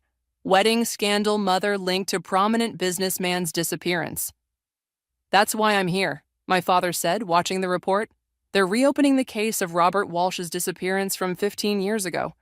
Your mother was the last person to see him alive. What? She was having an affair with him. He vanished 2 days after threatening to expose her schemes. A knock on the car window made us both jump. It was Nina. Sorry to interrupt, she said when I rolled down the window. But we have a situation. Your mother's trying to leave the country. What? Airport security stopped her an hour ago. She had fake passports and over $50,000 in cash. My father's face hardened. She's running, just like before. There's more, Nina continued. Tristan's agreed to testify against her. He's telling everything. My phone lit up with another message, this time from my mother. Meet me, 1 hour, the old boathouse. Come alone or everything burns. Don't go, my father and Nina said simultaneously. She's desperate, I replied, showing them the message. Which means she's dangerous. Then we do this smart, Nina said, already dialing. I'm calling Detective Rodriguez. An hour later, I approached the boathouse wearing a wire, with police hidden nearby. My mother stood by the water, still in her court outfit. "I knew you'd come," she said without turning around. "What do you want?" She finally faced me, her expression eerily calm. "Did you ever wonder why your father's business suddenly succeeded 20 years ago?" "What are you talking about?" "Robert Walsh didn't just disappear," she smiled coldly. "He made a significant investment first. Your comfortable childhood, your trust fund, all built on secrets I've kept." "Are you threatening Dad now?" "I'm offering you a choice. Drop everything, the charges, the investigation, all of it, and these documents stay buried." She patted her handbag. "Or watch your father go down with me." "You're bluffing." "Am I?" She pulled out a file. "Your father's signature is on every document. He knew, Lexi. He always knew." I stepped closer, seeing the papers in the dim light. They looked authentic. "You really are a monster," I whispered. "I'm a survivor," she corrected. "Something you clearly inherited. So, what's it going to be? Your revenge or your father's freedom?" I reached for the file. As soon as she released it, Detective Rodriguez emerged from the shadows. "Josephine Sullivan, you're under arrest for attempted extortion and flight risk." "You wore a wire?" she hissed at me. "My own daughter?" "I learned from the best," I replied, watching as they handcuffed her. "By the way, Dad's already talking to the FBI. Has been for weeks. Those documents, they'll make great evidence." Her face contorted with rage as they led her away. "This isn't over." "Actually," I called after her, "it is. And Mom, orange is definitely not your color." Later, reviewing the recording with Nina and my father, I felt strangely empty. "You okay?" Nina asked. "She was ready to destroy everyone," I said, "even her own family." My father squeezed my shoulder. "But she didn't count on you being stronger than her." My phone buzzed with a news alert. "Socialite arrested. New evidence in cold case." "What happens now?" I asked. "Now," Nina smiled grimly, "we make sure she never hurts another family again." The weight of the evidence file felt heavy in my hands. It wasn't just about my revenge anymore. It was about justice for everyone she'd ever hurt. The final court session felt like a circus. News vans clogged the streets, and the courtroom was packed with reporters, victims, and curious onlookers. "All rise." The bailiff called as Judge Martinez entered. My mother sat at the defendant's table, wearing prison orange instead of her designer clothes. Tristan was beside her, but they wouldn't even look at each other now. "Before we proceed," Judge Martinez began, "the court has received Mr. Kent's testimony and cooperation agreement." Tristan stood, his voice shaking. "Your Honor, I want to apologize to Lexi publicly. What we did was cruel and calculated. Mrs. Sullivan, she manipulated me, but I was willing to be manipulated. The money, the thrill of secrecy, I lost myself." "Save the performance," I muttered, but Nina shushed me. "Furthermore," he continued, "I can confirm that Mrs. Sullivan confessed to me about Robert Walsh. She bragged about it one night after too much wine. Said he was, quote, just another man who underestimated her." The courtroom erupted in whispers. My mother's lawyer jumped up to object, but she waved him down. "If I'm going down," she announced, standing, "I'm doing it my way." She turned to face the gallery. "Yes, I took advantage of weak men and their money. Yes, I engineered situations for my benefit. And yes, Robert Walsh threatened to expose me, so I handled it. I've spent my entire life watching men take what they want. I simply learned to play their game better." "Mrs. Sullivan," the judge warned, "are you confessing to Mr. Walsh's disappearance?" She smiled coldly. "I'm confessing that men like Robert Walsh, like Tristan here, like all of them, they see what they want to see. A helpless woman, a seductress, a victim. I gave them their fantasy while taking everything they had." "And your daughter?" Judge Martinez asked. "Was she just another mark?" For the first time, my mother's composure cracked. "Lexi was supposed to understand. She's my daughter. She has my blood, my instincts. Instead, she chose to be weak like her father." "Weak?" I stood up, ignoring Nina's attempt to stop me. "I exposed you. I brought you down. How is that weak?" "You could have joined me," she hissed. "We could have been unstoppable together. Instead, you chose justice." She spat the word like poison. "Order!" Judge Martinez slammed her gavel. "Mrs. Sullivan, you've just confessed to multiple felonies in open court. Do you understand that? I understand that I'm done pretending, she replied. Done playing the repentant mother, the misunderstood woman. You want to send me to prison? Fine. But remember, everything I did because men made it easy. They wanted to believe the lies. The judge shuffled her papers. Given the defendant's confession and the overwhelming evidence, this court sentences Josephine Sullivan to 25 years in prison for fraud, embezzlement, and conspiracy in the disappearance of Robert Walsh. Mr. Kent, in light of your cooperation, you are sentenced to 5 years with possibility of parole. As the bailiffs approached, my mother turned to me one last time. You think this is victory? Watch your back, daughter. You're more like me than you know. No, I replied firmly. I'm nothing like you. I chose truth over lies, justice over revenge. Time will tell. She smiled as they led her away. Blood always tells. Outside the courthouse, reporters swarmed us. Lexi, how does it feel to see justice served? Any comments on your mother's confession? What about Mr. Kent's apology? Brandon pushed through the crowd with his camera. Exclusive statement for the paper? I looked at Nina, who nodded encouragingly. My mother spent her life destroying families for profit and pleasure, I said into the microphones.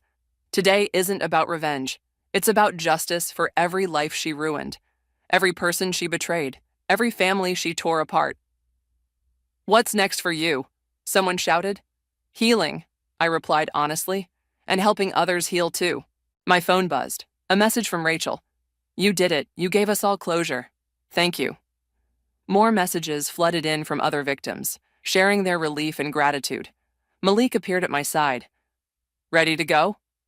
As we walked away, Tristan called out from the prisoner transport van. Lexi, wait. Please. I really am sorry. I paused, turning to face him. Save your apologies, Tristan. You chose your path. I loved you, he tried. In the beginning, I really did. No, I replied calmly. You loved what I represented. Money, status, an easy life. You never loved me. But thank you. For what? For showing me exactly what I don't want in my life. Lies, manipulation, betrayal. Goodbye, Tristan. As we drove away, Nina reviewed the day's events. The DA wants to talk to you about helping with other cases like this. Apparently, there's a whole task force forming. I watched the courthouse disappear in the rearview mirror. Tell them I'm in. It's time to turn this pain into purpose. Your mother was wrong, you know, Malik said quietly. You're nothing like her. I smiled, feeling lighter than I had in months. No, I'm not. I'm better. The support group filled the community center's main room. Women and men of all ages sat in a circle, their faces reflecting a familiar mix of pain and determination. My name is Lexi, I began, standing before them. And like many of you, I was betrayed by someone I trusted completely. A woman in her 40s raised her hand. I saw you on the news. Your mother. She's the reason I'm here. Your story gave me courage to face my own situation. That's why we're all here, I replied, to turn our pain into power. Nina slipped into the room, giving me a subtle nod. I knew what that meant. The task force had made another arrest based on our work. After the session, Rachel approached me. Remember when I first came to you during the trial? I was broken, ashamed. Now I'm helping others rebuild their lives. You did that yourself, I smiled. I just showed you it was possible. My phone buzzed. A message from the prison chaplain. Your mother's requesting to see you again. Delete, I muttered, hitting the button. She'd been sending requests weekly since her sentencing. Still not ready? Rachel asked, seeing my expression. I don't need her version of closure, I replied. I found my own. Brandon burst through the door, waving his phone. Lexi, Tristan's giving a full interview from prison. He's naming names, exposing other scams. Your mother's entire network is crumbling. I pulled up the article on my phone. Tristan's confession was comprehensive, detailing how my mother had built her web of manipulation over decades. Look at the comments, Brandon pointed. Hundreds of people sharing similar stories, finding connections, offering support. Ms. Sullivan, a young intern from the DA's office appeared. We've found 3 more cases matching your mother's pattern. The task force needs your insight. Send me the files. I nodded. I'll review them tonight. Malik arrived as the room cleared out. "Ready for dinner? Dad's waiting at the restaurant." "Actually," I said, "I need to make one stop first." We drove to the cemetery where Robert Walsh's family had placed a memorial stone. His daughter stood there, placing fresh flowers. "Sarah," I called softly, "I'm Lexi." She turned, recognition flooding her face. "I've been wanting to meet you. Your mother's confession. It finally gave us answers. I'm so sorry for what she did." "Don't be," Sarah said firmly. "You exposed the truth. That's more than anyone else ever did." Back in the car, Malik watched me carefully. "You okay?" "Better than okay," I replied. "For the first time, I feel like I'm exactly where I'm supposed to be." At the restaurant, my father waited with Nina and Brandon. A small celebration for another successful prosecution of one of my mother's former accomplices. "To justice," Nina raised her glass.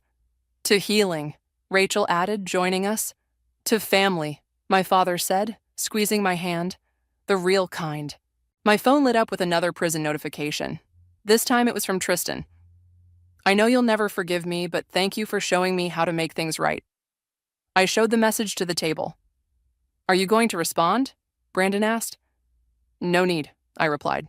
"His actions can speak for themselves now." Speaking of actions, Nina pulled out a folder. "The governor's office called. They want you to head a statewide task force on financial fraud and family abuse cases." "They want me?" I asked, surprised. "Who better?" my father said proudly.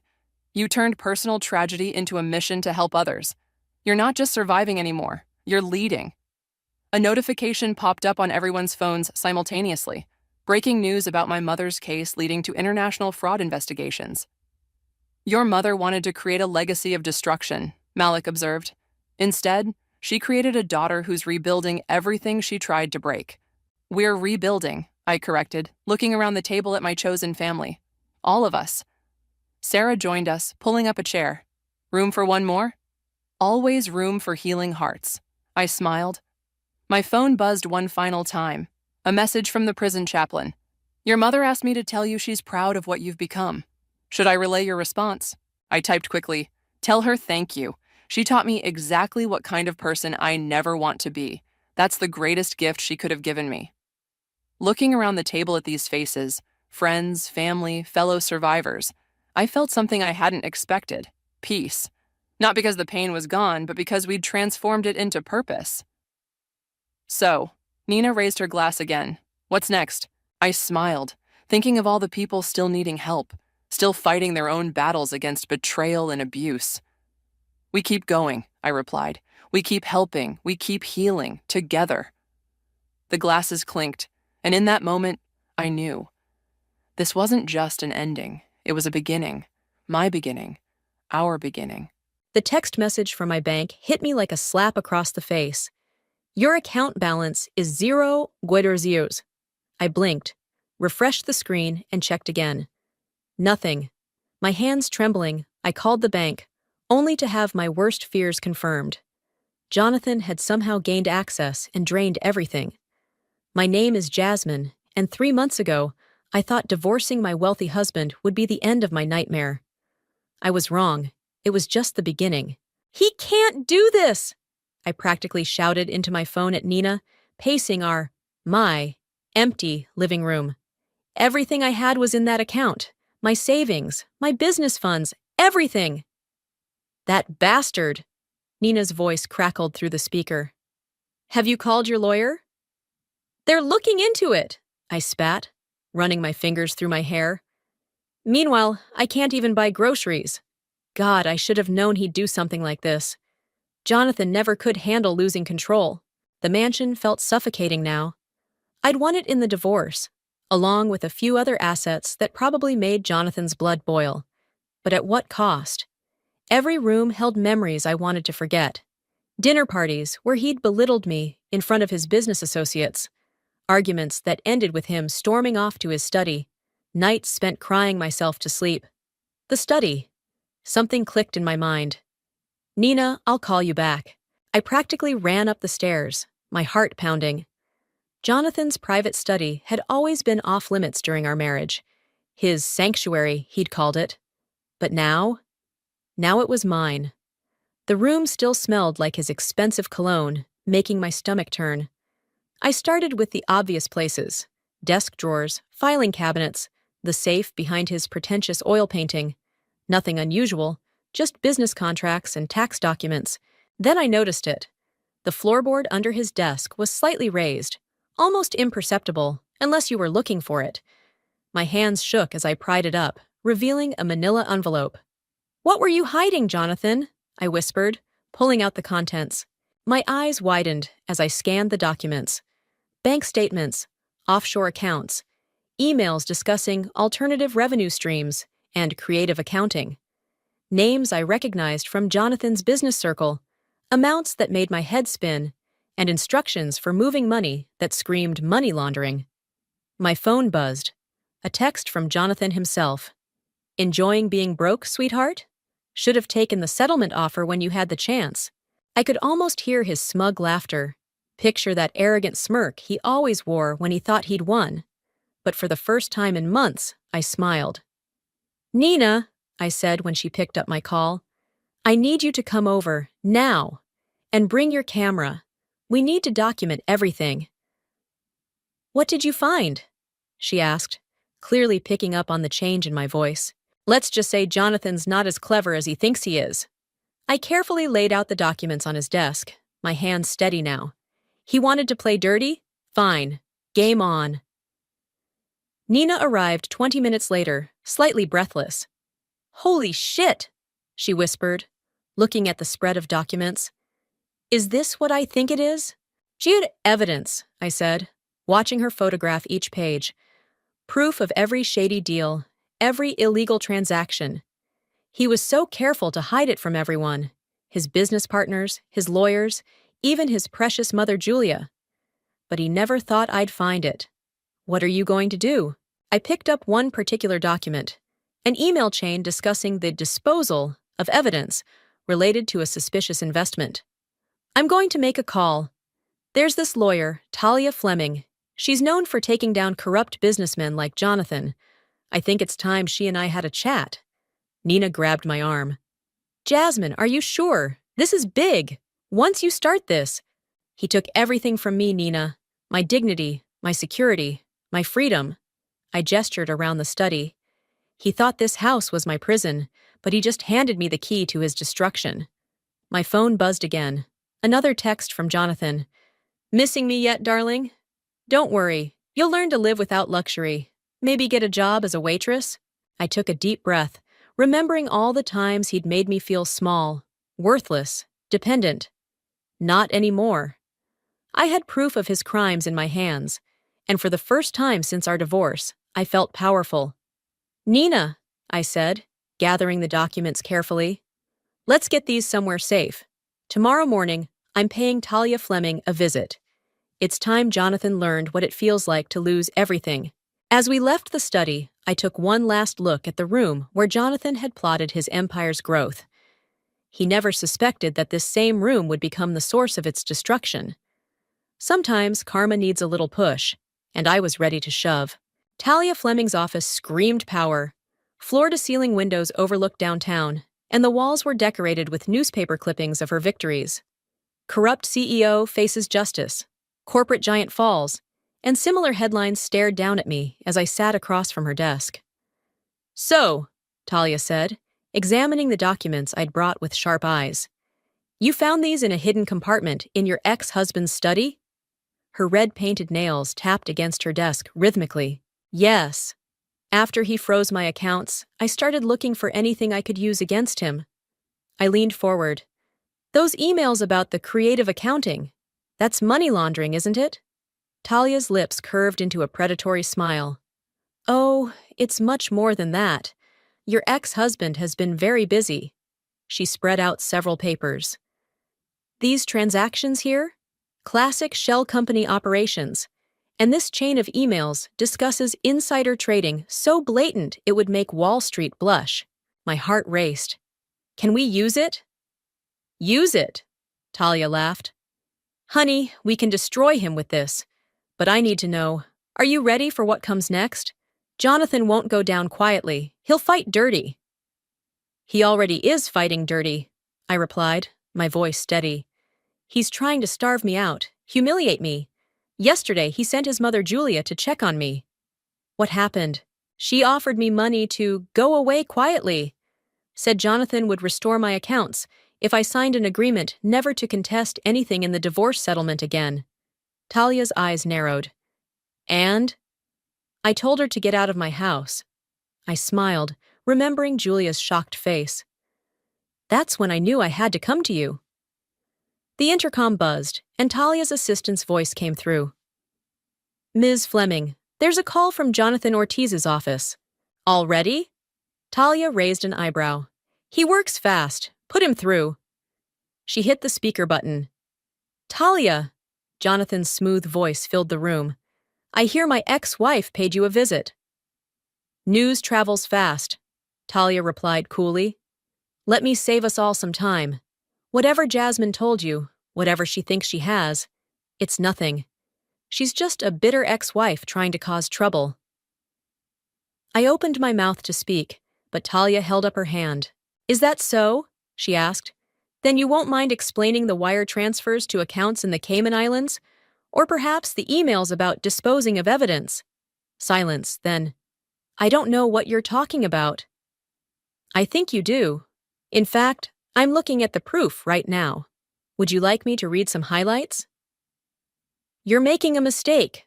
Jonathan's voice turned cold. You don't want me as an enemy. No, Jonathan. Talia's voice was steel. You don't want me as an enemy. Expect to hear from my office soon. She ended the call. My phone immediately buzzed with a text from Jonathan. You have no idea what you've just started. Talia watched me read it. Last chance to back out. Once we file these documents, there's no going back.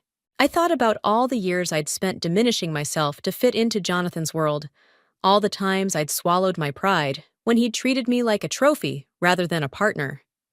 Do it. File everything. Good. Talia stood up. I'll have my team start working on this immediately. But Jasmine? Her expression softened slightly. Be careful. Men like Jonathan are most dangerous when cornered. As if on cue, my phone rang. It was my brother Derek. Jazz! He sounded worried. Jonathan just called me. He's offering me a job at his company. Said he wants to keep things friendly in the family. What's going on? Don't take it, I said quickly. He's trying to manipulate you. Listen, can you come over tonight? There's a lot I need to tell you. After leaving Talia's office, I drove home, my mind racing. The game had begun, and Jonathan's call proved he was already scrambling. But something else was bothering me. How had he known I was meeting with Talia so quickly? The answer was waiting in my driveway. Nina stood there, looking devastated. I'm so sorry, she said as I got out of my car. Julia came to my house this morning. She had photos of my brother's business dealings with Jonathan. Said if I didn't tell her where you were going today, she'd make sure my brother lost everything. I hugged her tightly. It's okay, let them play their games. We knew this wouldn't be easy. What's our next move? I looked at my phone, where another text from Jonathan waited. You should ask your mother about the last time someone tried to expose me. My mother? I hadn't spoken to her in years. What did she have to do with any of this?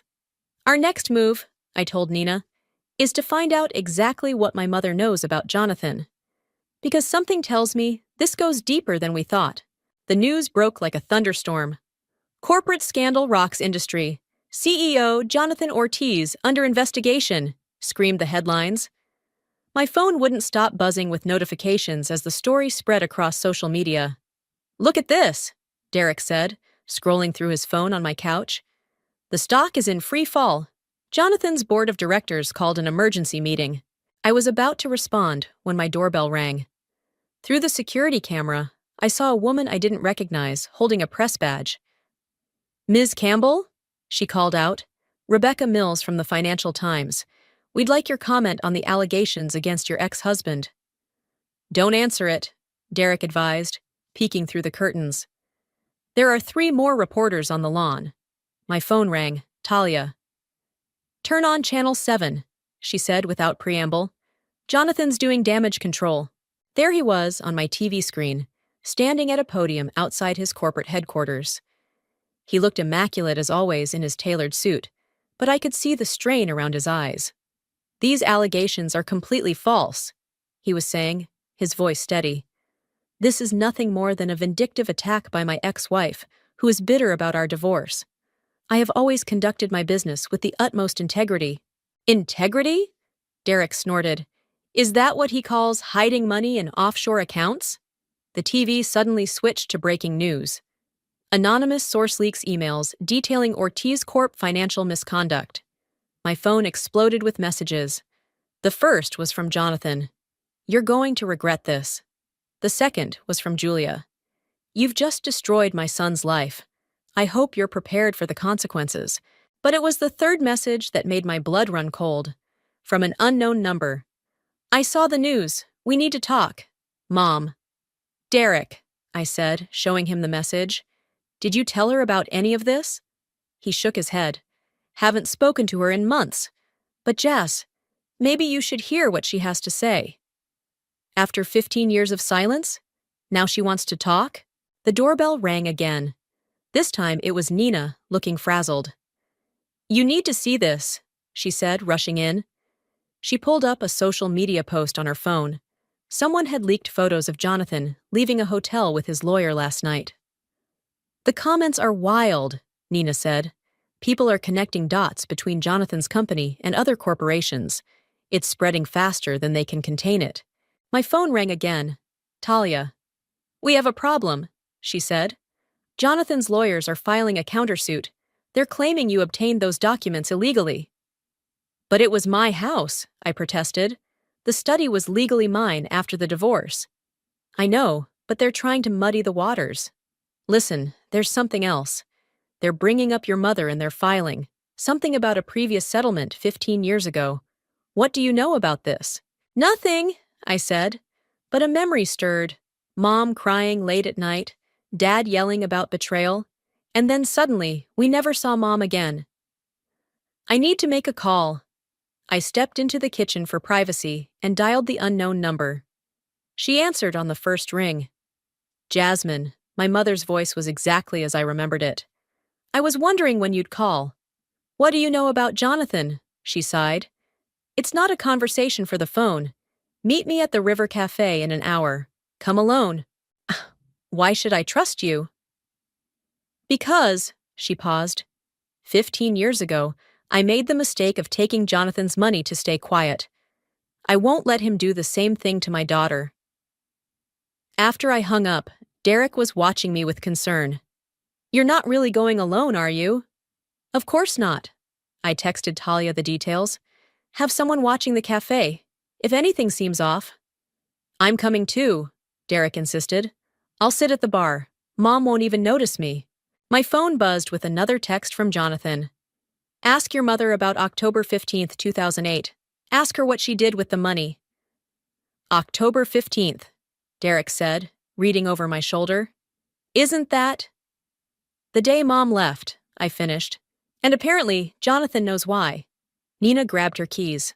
"I'll drive. You're shaking too much." As we headed to the cafe, I watched another news alert pop up. Ortiz Corp executives begin mass resignation. The empire was crumbling, but I couldn't celebrate yet. Whatever my mother knew about Jonathan, whatever happened 15 years ago, I had a feeling it was about to change everything. "Ready?" Nina asked as we pulled up to the cafe. I took a deep breath, watching a familiar figure through the window. My mother, sitting alone, stirring her coffee just like she used to at our breakfast table 15 years ago. "No," I said, "but let's do this anyway." The River Cafe was quiet for a Tuesday afternoon. My mother, Valeria, looked older than I remembered, but her posture was still perfect, her hands steady as she lifted her coffee cup. 15 years melted away as I slid into the seat across from her. "You look just like your father," she said softly. "Let's not do this," I cut her off. "Tell me about Jonathan." October 15th, 2008. She set down her cup. "Your father's company was in trouble. Jonathan, he wasn't CEO then, just a rising star in corporate finance, offered to help. But there was a catch." "What kind of catch?" "I was on the board of directors. I discovered some irregularities in the books. The same kind of thing you found now." She smiled bitterly. "Jonathan approached me privately, offered me $2 million to resign quietly and disappear. Said if I didn't, he'd make sure your father went to prison instead." My coffee turned sour in my mouth. "So you took the money and abandoned us?" "I took the money to protect your father," she snapped. "And you? Do you know what happens to families when these scandals break? Look at what Jonathan's doing to you now." "That's different. I have proof." "So did I." She pulled out an envelope from her purse. "These are copies of everything I had back then. Bank statements, board meeting minutes, emails. Sound familiar?" My hands shook as I opened the envelope. The documents inside were like ghosts of the ones I'd found in Jonathan's study. Different dates, different amounts, but the same schemes. "Why are you showing me this now?" "Because history is repeating itself. Jonathan's been doing this for years, Jasmine. He finds struggling companies, infiltrates them, sets up his laundering operations. When someone gets too close, he either buys them off or destroys them." My phone buzzed. A text from Derek at the bar. "Julia just walked in." I looked up to see Jonathan's mother making her way toward our table, her designer heels clicking on the floor. "Well?" Julia said, stopping at our table. "This is a touching reunion." "We're done here." I started to stand, but Julia put a hand on my shoulder. "Sit down, dear. The three of us need to talk." "There's nothing to discuss," my mother said, her voice ice. "No?" Julia smiled. "Not even about what really happened to those $2 million? The money that mysteriously ended up in your daughter's college fund?" I stared at my mother. "What?" "I couldn't just leave you with nothing," she whispered. "Your father, he never knew. I made it look like a scholarship." "How sweet," Julia said. "And now here you are, both trying to destroy my son." "Again. Your son," my mother stood up, "is a criminal who preys on vulnerable companies and people. He was doing it 15 years ago, and he's doing it now." "Careful," Julia's voice hardened. "Remember what happened last time you made accusations without proof." "You mean this proof?" Talia's voice cut through the tension. She appeared beside our table, holding up her phone. "I've been recording this entire conversation. Fascinating stuff about historical patterns of fraud, wouldn't you say?" Julia's face went pale. "You can't." "Oh, but I can. And I did." Talia smiled. "Your son's not the only one who knows how to set a trap." My phone buzzed again, this time with a news alert. "Breaking. Former board member comes forward with historical evidence of Ortiz Corp fraud." "You planned this," Julia accused, looking between my mother and me. "No," I said, standing up. "But maybe it's time someone stopped running from your son's threats." "Jasmine!" My mother touched my arm. "There's more you need to know. About your father's company, about why I really left." Another buzz from my phone, Jonathan calling. "Don't answer it," Talia advised. But I had to know. "What do you want?" "Turn on the news," he said, his voice shaking with rage. "Now!" The cafe's TV was already showing it, footage of police cars outside Jonathan's office building. The caption read, "FBI raids Ortiz Corp headquarters." "This isn't over," Jonathan hissed before hanging up. "He's right," my mother said quietly. "This is just the beginning. Jonathan won't stop until he's destroyed everyone who's turned against him. Then maybe it's time we stopped him, together." I looked at her, really looked at her, for the first time in 15 years. "Tell me everything, no more secrets." She nodded, tears in her eyes. "It started long before October 15th. Your father's company wasn't Jonathan's first target, and I wasn't his first victim." Julia had gone very still. "Don't," she whispered. But my mother's eyes were steel. "Your son learned his tricks from somewhere, Julia. Should we tell Jasmine who taught him?" The cafe seemed to hold its breath as my mother opened her purse and pulled out another envelope. "This," she said, "is what really happened 20 years ago, when Julia was still CEO of her own company. Your mother taught Jonathan everything he knows about corporate fraud, my mother explained, spreading out yellowed documents across the cafe table. Before Ortiz Corp., there was Julia's company, Pinnacle Industries. That's enough, Julia snapped, reaching for the papers, but Talia smoothly intercepted her hand. 20 years ago, my mother continued, Julia ran one of the largest investment firms in the city. I was a junior accountant there. That's where I first noticed the pattern. Shell companies, missing funds, forged documents. You're lying, Julia's voice shook. Am I? What about Project Aurora, the offshore accounts, the mysterious fire that destroyed the evidence room? My mother pulled out a newspaper clipping. 3 people died in that fire, Julia. I felt sick. What happened? The SEC was closing in. Julia needed a way out, so she did what any loving mother would do. She set up her 20-year-old son as the fall guy. And I protected him, Julia exploded. They were going to arrest someone. Better a young, naive executive who'd get sympathy from the jury than... She stopped, realizing what she'd admitted. Talia's phone was still recording. But Jonathan figured it out, my mother said softly. Didn't he? He learned your methods, studied your books. Then he turned them against you, took control of the company piece by piece until you were nothing but a figurehead. My phone buzzed with a text from Derek. Police just pulled up outside. Like mother, like son, Talia commented, watching Julia's face, both willing to sacrifice anyone to save themselves. Julia's composure cracked. You don't understand. I taught him because I had to. The business world, it's brutal. I needed him to be stronger than I was. Stronger? I laughed bitterly. You created a monster, and now you're helping him destroy people's lives, just like you destroyed mine. Your life? Julia scoffed. What about my son's life? The empire we built? Built on fraud and death, my mother interjected. She turned to me. When I found out about Jonathan's connection to Pinnacle, I tried to warn your father. That's when Jonathan offered me the money. He said if I didn't take it, what happened at Pinnacle would happen at your father's company too. 2 police officers entered the cafe, heading straight for our table. Julia Ortiz? One asked. We need you to come with us. The FBI has some questions about the Pinnacle Industries fire. As they led Julia away, she turned to me. He'll never forgive you for this, either of you. My phone rang. Jonathan again. This time, Talia answered it on speaker. It's over, Jonathan, she said. We have everything. Pinnacle, the fire, your mother's confession. The FBI is moving on all fronts. You think you've won? His voice was deadly calm. Ask your mother what happened to the other whistleblowers, Jasmine. Ask her about David Torres, Sarah Mitchell, Robert. All dead, my mother cut in. Accidents, suicides, disappearances. That's why I ran.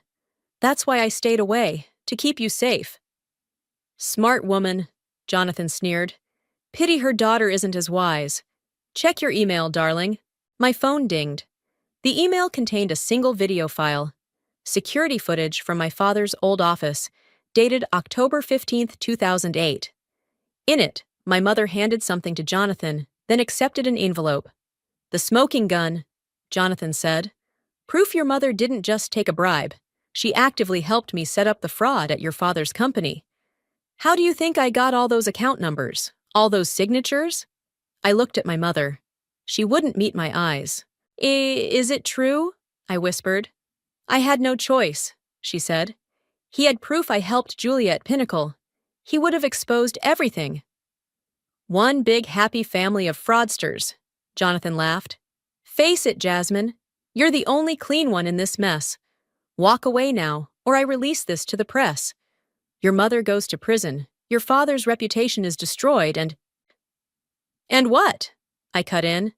You think I care about protecting anyone's reputation anymore? Release it. Release all of it. Let everyone see exactly what kind of people you all are. Silence on the line. You'd sacrifice your own mother? He asked finally. She sacrificed me first. I looked at my mother's stricken face. The difference is, I'm not running away.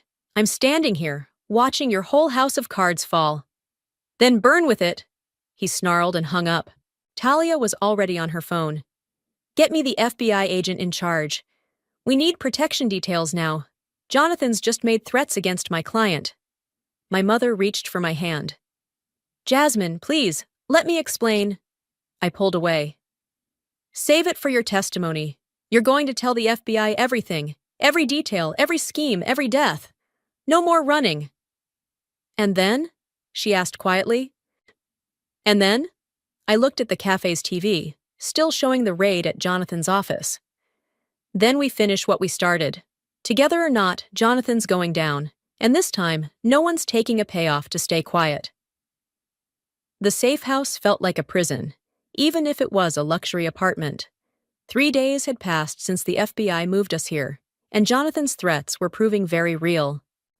Another one of your father's old employees was attacked last night, Talia announced, walking in with a stack of papers. Someone broke into his house, left photos of his children on his kitchen table. He's agreed to testify now, says he'd rather face Jonathan in court than live in fear.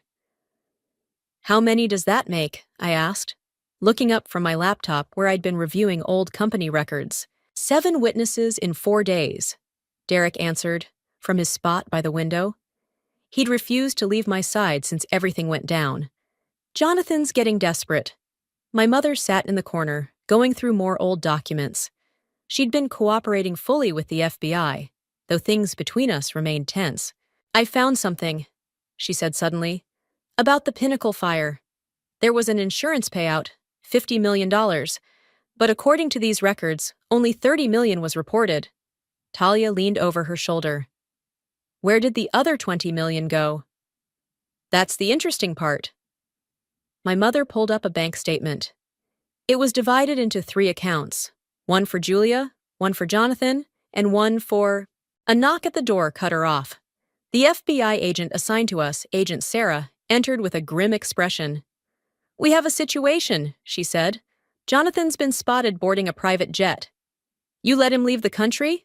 I stood up, furious. No, Sarah smiled. We let him think he was leaving the country. The pilot works for us. He's currently landing at a private airstrip where we have a team waiting. My phone buzzed. A text from an unknown number. Check the news. The TV was already showing it. Breaking. Ortiz Corp CEO attempts escape. Private jet diverted. Then another text. Wrong jet. The color drained from Agent Sarah's face as she received a call. What do you mean he's not on board? It was a decoy, my mother said quietly. That's what I was trying to tell you. The 3rd account from the Pinnacle fire? It belonged to a private aviation company. Jonathan's owned it for 20 years. My phone rang. Nina. Turn on Channel 7, she said without greeting. Now. The headline made my heart stop. Multiple explosions reported at former Pinnacle Industries building. The evidence, Talia breathed. All the old records were stored there. Not all of them. My mother pulled out a USB drive. I made copies years ago, kept them in a safety deposit box under a different name. I knew this day would come eventually. Agent Sarah was already mobilizing teams, barking orders into her phone. Lock down all private airfields. Check security footage from the past 48 hours. He had to have help. Another text. Getting warmer. Ask Julia about the boat. The boat? I turned to my mother. What boat? Her face went pale. Julia's yacht. She used to joke it was her escape plan. It's fully stocked, has satellite communications, could reach international waters in... How long? Talia demanded. 3 hours. Agent Sarah was already on it. Coast Guard's been notified. Where's the marina? Wait, I said, something clicking. This is too easy. Jonathan wants us to chase the boat. While he does what? Derek asked. My phone buzzed again. Smart girl, tick-tock. Then it hit me. The servers, I gasped. The backup servers at my father's old company. They would still have records of all the transactions from 2008. Those servers were decommissioned years ago, my mother said. But not destroyed, I countered. They're in storage at the data center across town. Jonathan knows this because he's the one who ordered them preserved, probably keeping them as insurance against everyone involved. Talia was already dialing. This is Fleming. We need a team at the East Side Data Center immediately. Authorization code. An explosion rocked the building. Fire alarms blared. He's here, my mother whispered. This was his plan all along. Get everyone looking elsewhere while he came for us directly. Agent Sarah drew her weapon. Everyone to the panic room, now! As we rushed down the hallway, my phone buzzed one final time. Found you! The lights went out. Keep moving, Agent Sarah ordered in the darkness. The panic room has backup power. A figure stepped out of the stairwell ahead of us. Hello, darling. Jonathan's voice came through the darkness. Miss me? It's over, I called out. The FBI has everything. Not quite everything. He stepped into the dim emergency lighting. Your mother's copies, the server backups, and now, you, the last loose ends. Drop your weapon, Agent Sarah shouted. Jonathan laughed. You really think I came alone? More figures emerged from the shadows. We were surrounded. Now then, Jonathan said pleasantly, let's discuss how this is really going to end. You know what your problem is, Jonathan? I stepped forward, my heart pounding, but my voice steady. You always underestimate people, just like you underestimated me during our marriage. He smiled that condescending smile I'd grown to hate. And you're still talking too much, darling. Now hand over the USB drive, and maybe I'll let Agent Sarah here live. You mean this USB drive? I held it up. The one with all your mother's dirty secrets? Last chance, Jasmine. Funny thing about secrets, Jonathan. They're only powerful when they're actually secret. I tossed him the drive. Check your phone. His smile faltered as he pulled out his phone. His face went ash white. What did you do? He whispered. Talia? I called out. How many news outlets did we send the files to? All of them. Talia's voice came through my phone on speaker. Every major network, newspaper, and online publication just received 20 years' worth of evidence. It's already trending on social media. One of Jonathan's men shifted nervously. Boss, my wife just sent me a link. It's everywhere. That's impossible, Jonathan snarled. The servers. We're a decoy, my mother cut in. Just like your private jet. Just like Julia's yacht. We learned from the best, didn't we? You really think I won't shoot you all right now? Jonathan's hand shook as he raised his gun. With what bullets? Agent Sarah asked calmly. Jonathan pulled the trigger. Click. Empty. Did you really think the FBI would leave loaded weapons in a safe house? Sarah stepped forward. Drop it. Your men aren't actually your men, Jonathan, I explained as his backup suddenly trained their weapons on him. They're FBI. Have been since you hired them last week. Turns out loyalty can be bought. Isn't that what you always said? The lights came back on. More agents poured into the hallway. No. Jonathan backed away. No, I had everything planned. The explosions, the diversions, were exactly what we wanted you to do. Talia emerged from the stairwell behind him. Every move you made was tracked, documented, and added to the evidence pile. By the way, your mother just finished her confession. She's quite thorough when offered immunity. Jonathan lunged for me, but Derek was faster, tackling him to the ground. That's for my sister, he growled, as agents pulled Jonathan up and cuffed him. You've lost everything, I told Jonathan as they led him away. Your company, your freedom, your reputation. How does it feel?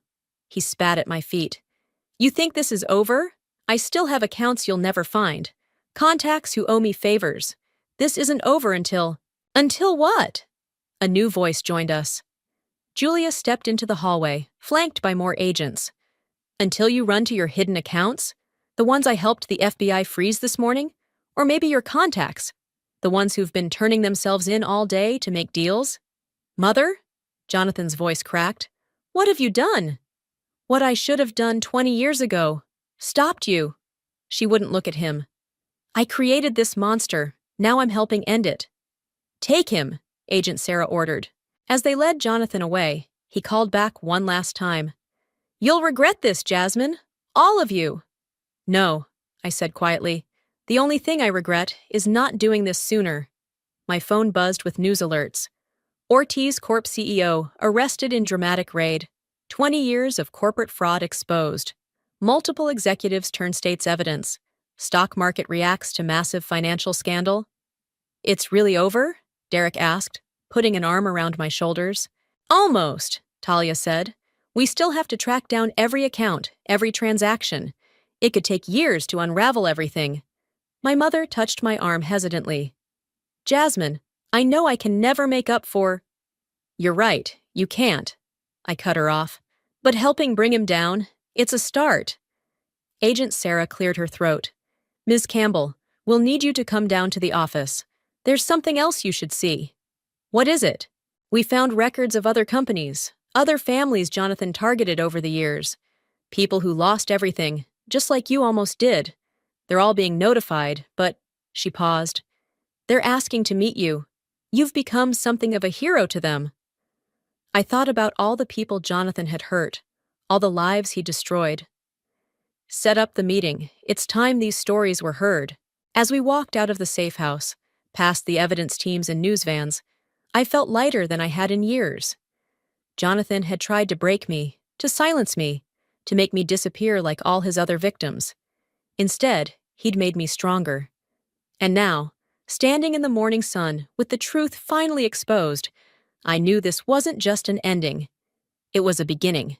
The courtroom fell silent as Jonathan was led in for sentencing. He'd lost weight in custody, his designer suit replaced by prison orange, his confident smirk gone. He wouldn't look at me or at Julia, who sat rigidly in the front row. "All rise," the bailiff called. The judge adjusted her glasses, reviewing the papers before her. "Before I deliver the sentence, would any of the victims like to make a final statement?" I stood. Jonathan finally looked at me, his eyes burning with hatred. "Your Honor," I began, "I'm not here to talk about what Jonathan took from me. Instead, I want to talk about what he gave me. Strength I didn't know I had, allies I never expected, and a purpose I never imagined." I gestured to the packed courtroom, filled with Jonathan's victims.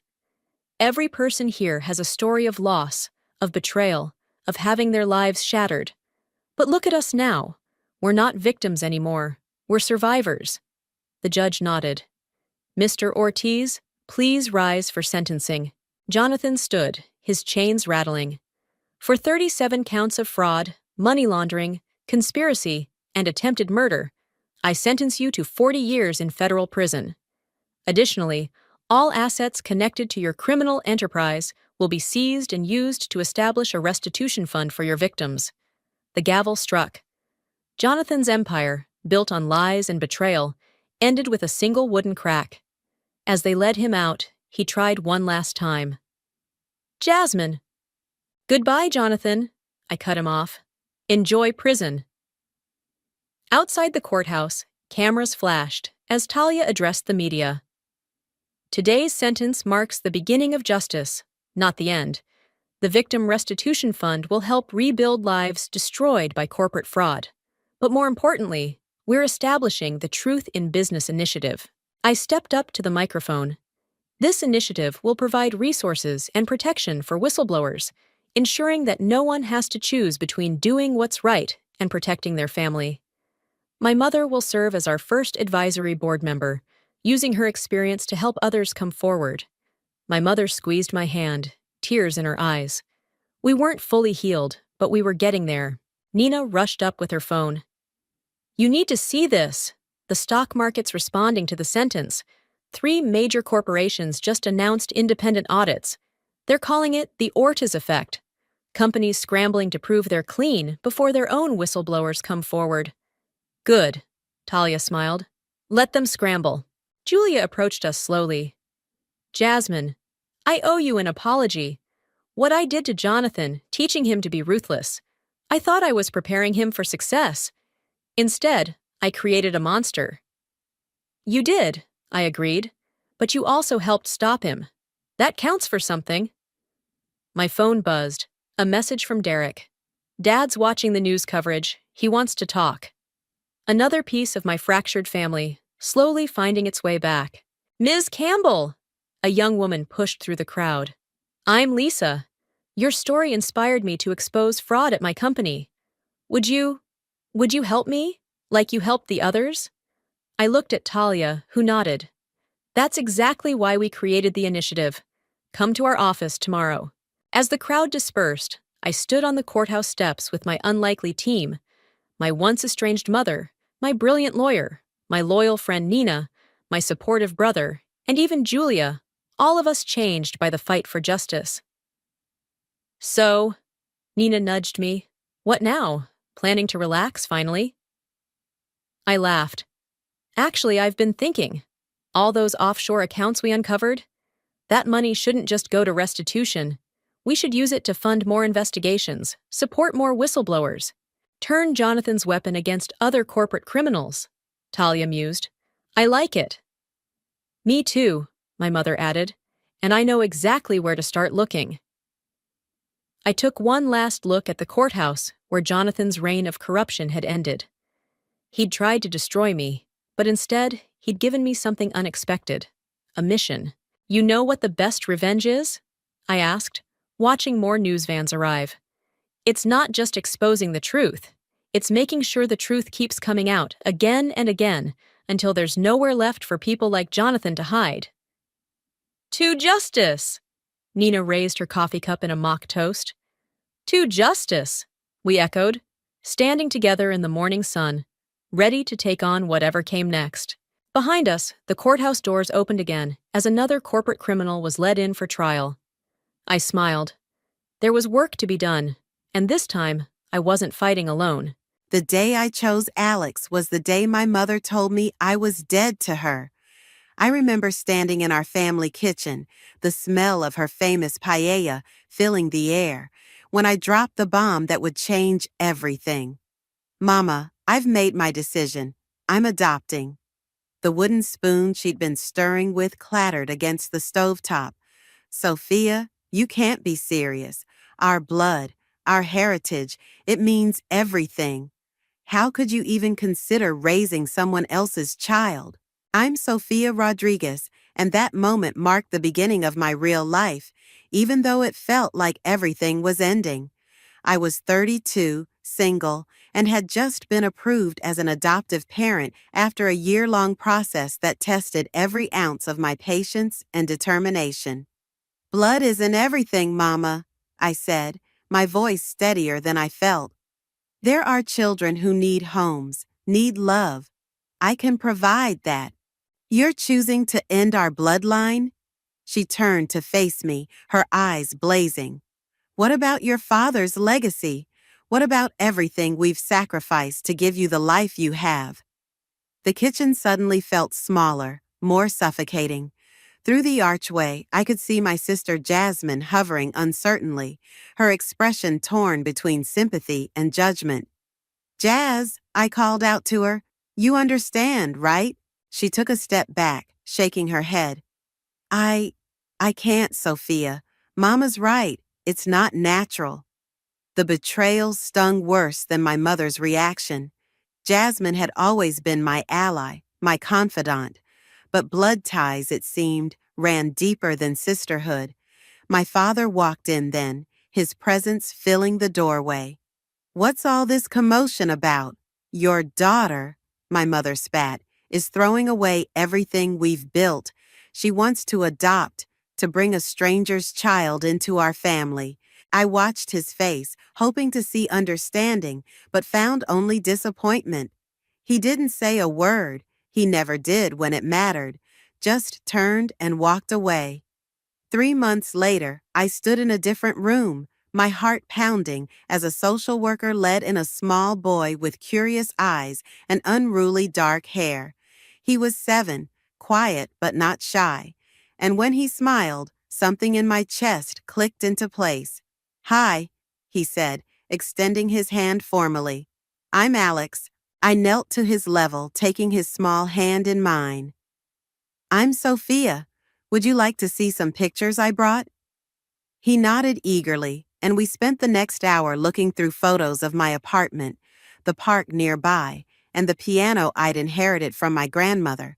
When his fingers traced the piano in the picture, his eyes lit up. "Do you play?" I asked. "No, but I want to learn. They don't have a piano here." He gestured around the children's home. "Sometimes I practice on the table, pretending the keys are there." That was the moment I knew. This was my son. Not by blood, but by something deeper, something chosen. The day I brought Alex home, my phone was flooded with messages from family members, each one a variation of disappointment and judgment. I deleted them all without reading, focusing instead on helping Alex arrange his few belongings in his new room. "Can I really try the piano?" he asked, hovering near the instrument that dominated my small living room. "Of course, mi amor. It's your home now, too." He sat at the bench, his feet barely reaching the pedals, and pressed a key. The note rang clear and true through the apartment. Then another, and another. Within minutes, he was picking out a simple melody by ear. I stood there, watching in amazement as my son, yes, my son, discovered music for the first time. The joy on his face made every harsh word, every family dinner I'd miss, every holiday alone worth it. That night, after tucking Alex in, I sat at my kitchen table with a cup of tea, looking at the empty chairs where my family used to sit. The silence should have been deafening, but instead, it felt like peace, like possibility. My phone buzzed with a text from Poppy, the only family friend who'd stood by me. "How's the first day going with your boy?" I smiled, typing back, "Perfect. He's already claiming the piano as his territory." "Your mother's asking about you," she replied. I set the phone down without responding. Let her ask. Let them all wonder. I had made my choice, and watching Alex's fingers dance across those piano keys today, I knew it was the right one. From the hallway came the soft sound of humming. Alex, not quite asleep, working out a melody in his head. In that moment, I realized something profound. Family isn't about sharing blood. It's about sharing love. And we had that in abundance. 6 years flew by like pages in a music sheet. Alex's talent grew from those first hesitant notes into something that left people speechless. I was watching him practice for his first real recital when my phone buzzed with a notification that would crack open our peaceful world.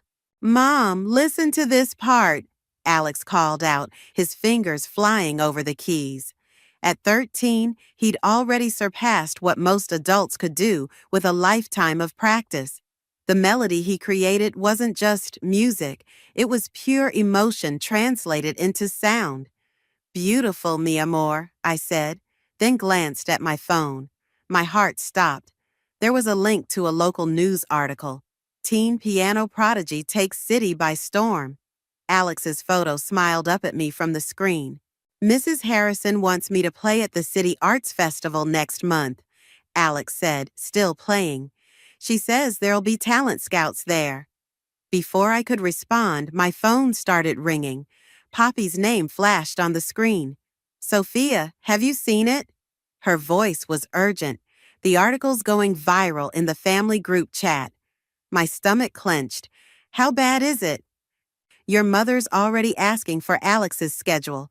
Ezra's talking about untapped potential and family management." She paused. "They're coming, Sophia, all of them." As if on cue, another call beeped through, Jasmine's number. I hadn't seen it in years. "I have to go," I told Poppy. "Keep me posted?" Alex had stopped playing, watching me with concern. "Everything okay, Mom?" "Just fine, honey, but we need to talk about something." I sat beside him on the piano bench. "That article about you? Some people from my past might try to contact us." "You mean your family?"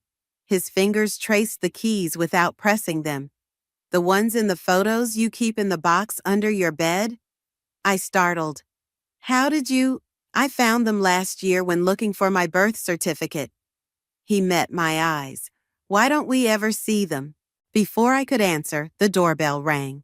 Through the window, I saw a familiar car parked outside. Stay here, I told Alex, but he followed me anyway. I opened the door to find Jasmine standing there, looking exactly as she had 6 years ago, except for the designer handbag and expensive highlights. Sophia, she breathed, then looked past me. And you must be Alex. I'm your Aunt Jasmine. Alex stepped halfway behind me, his hand finding mine. Hi, he said quietly. Can we talk? Jasmine asked, her eyes pleading. Please, I saw the article and I've missed you, sis. 6 years, I said flatly. 6 years of silence and now you want to talk? I was wrong, she whispered. We all were, but Alex's talent, it's extraordinary. The family should be part of this. The family? I laughed bitterly. You mean now that there's something in it for them? It's not like that. But her eyes shifted away. Mama's changed. We all have. Ezra thinks he could help manage Alex's career. He's in the music industry now, and stop. My voice was steel. Alex isn't a meal ticket. He's my son. Our nephew, she corrected. Our blood, even if not by birth. Alex's hand tightened in mine. Mom? His voice was small. Who's Ezra? Nobody you need to worry about, I assured him, then turned back to Jasmine. You can tell Mama and Ezra and everyone else that Alex's career is already perfectly managed, by me. The family gathering is next weekend, Jasmine pressed on. Everyone will be there. Just think about coming. For Alex's sake. He deserves to know his family. I felt Alex step forward. I know my family, he said clearly. I have my mom. Pride and love swelled in my chest as Jasmine's face fell.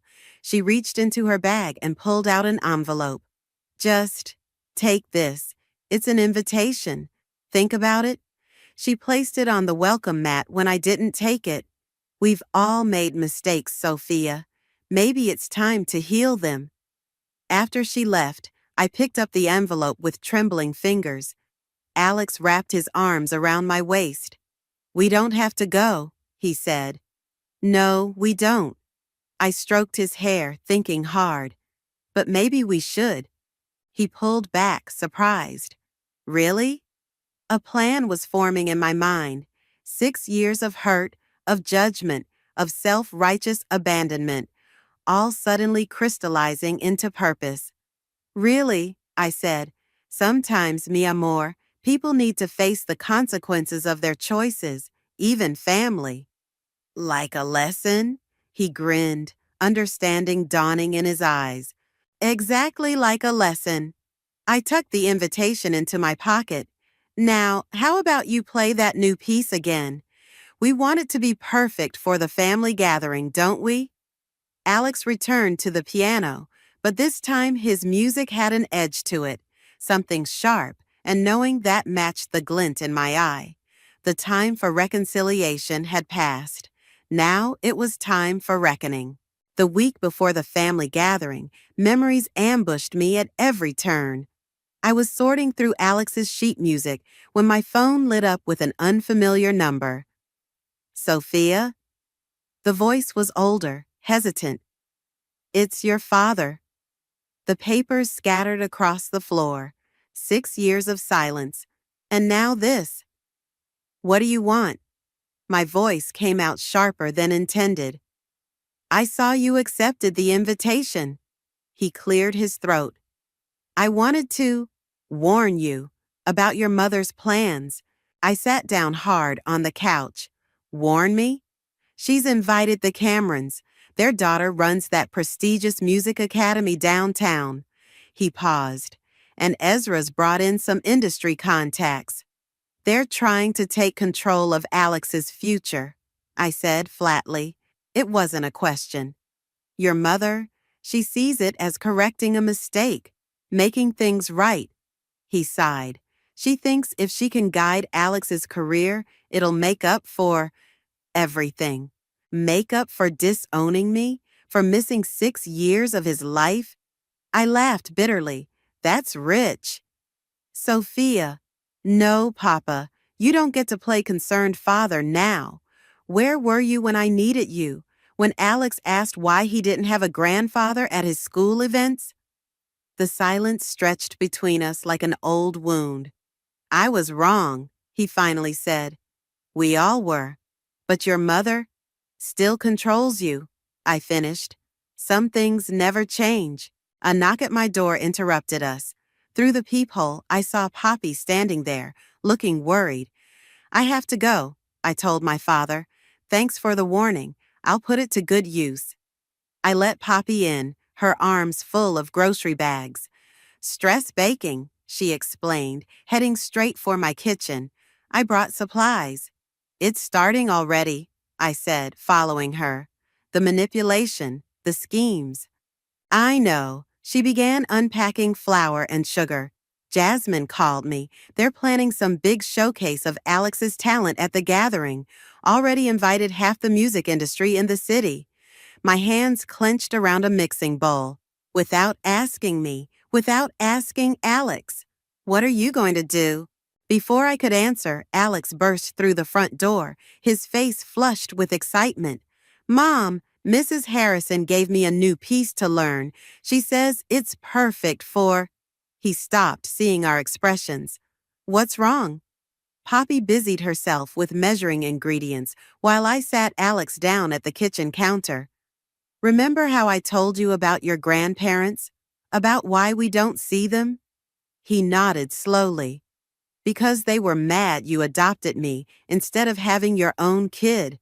Right. Well, they're planning something for the gathering, something big involving your music. His face brightened momentarily, then fell. Without asking us? Exactly. I squeezed his hand. They want to control your future, mi amor, to use your talent for their own purposes. Like what happened to David? He asked quietly. My heart clenched. David had been Alex's friend from music school, a violin prodigy whose parents had pushed him so hard he'd eventually quit music altogether. Yes, like David, but we're not going to let that happen. Poppy looked up from her baking. You have a plan? A small smile played at my lips. They want a show? We'll give them one they'll never forget. What kind of show? Alex asked, his eyes sparking with interest. I pulled out my phone, showing them the text from my father. They've invited all these important people, thinking they can take control of your future, but they forgot something important. What's that? You're not just talented, mi amor. You're your own person, and you have a voice, in your music and otherwise. Understanding dawned on his face. You want me to play something different? Something they won't expect? I want you to play exactly what you want to play, and when the moment's right... I shared a look with Poppy, who was grinning now. They won't know what hit them, she finished. Alex jumped up from his seat. Can I practice now? I have some ideas. As he rushed to the piano, Poppy handed me a spoon covered in cookie dough. You know they'll never forgive you for this. They never forgave me for adopting him in the first place. I licked the spoon, tasting sweetness and determination. At least this time they'll earn their grudge. Through the kitchen doorway, I watched Alex at the piano, his fingers dancing across the keys with purpose. The melody he played wasn't the soft, crowd-pleasing classical pieces my mother would expect. It was something else entirely, something with fire and truth in every note. That's beautiful, honey, I called out. What's it called? He looked over his shoulder, a mischievous glint in his eye. I'm thinking of calling it Blood Isn't Everything. Poppy nearly dropped her mixing bowl laughing, and in that moment, watching my son transform our pain into art, I knew we were ready for whatever the gathering would bring. The family estate loomed before us, its manicured lawns and pristine fountains exactly as I remembered. Alex whistled low beside me as we pulled up in my modest sedan, surrounded by luxury vehicles. You grew up here? He asked, adjusting his tie. Not exactly the two-bedroom apartment you're used to, huh? Poppy's car pulled in behind us. Ready for this? She called out, joining us on the circular driveway. Before I could answer, the front door swung open. My mother stood there, elegant as ever in her designer dress, her arms outstretched. Sophia! Alex! Her voice carried across the lawn like wind chimes. Come in, come in. Everyone's waiting. Alex gripped my hand as we walked up the steps. My mother moved to hug him, but he stepped back slightly. Nice to meet you, he said politely, every inch the well-mannered boy I'd raised. I'm Alex. Her smile faltered for just a moment. Of course you are, dear. I'm your grandmother Shanice. She turned to me, arms still open. Sophia, mihia. Let's not pretend, Mama, I said quietly. Where's everyone else? She dropped her arms, her mask slipping slightly. In the conservatory. We've had the piano tuned specially. Of course they had. The conservatory was packed with faces I hadn't seen in years, plus plenty I didn't recognize. Ezra stood near the piano, deep in conversation with a man in an expensive suit. Jasmine hovered nearby with her husband. My father sat alone in a corner, looking uncomfortable. Alex! Ezra broke away immediately, striding over. The man of the hour. I'm your Uncle Ezra. I've arranged some amazing opportunities for you today. He has a performance scheduled next month, I cut in, at the City Arts Festival. Ezra waved his hand dismissively. Small potatoes. I'm talking about real opportunities. Record deals, prestigious academies. He gestured to the suit-wearing man. This is Marcus from Capitol Records. Alex's grip on my hand tightened.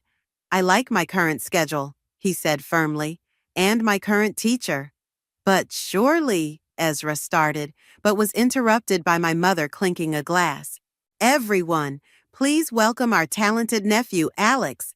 He'll be performing for us shortly. She beamed at the crowd. We're so blessed to finally have him join our family properly. Finally? Alex muttered under his breath. Where were they for the past 6 years? Exactly, I whispered back. Ezra was already ushering Alex toward the piano.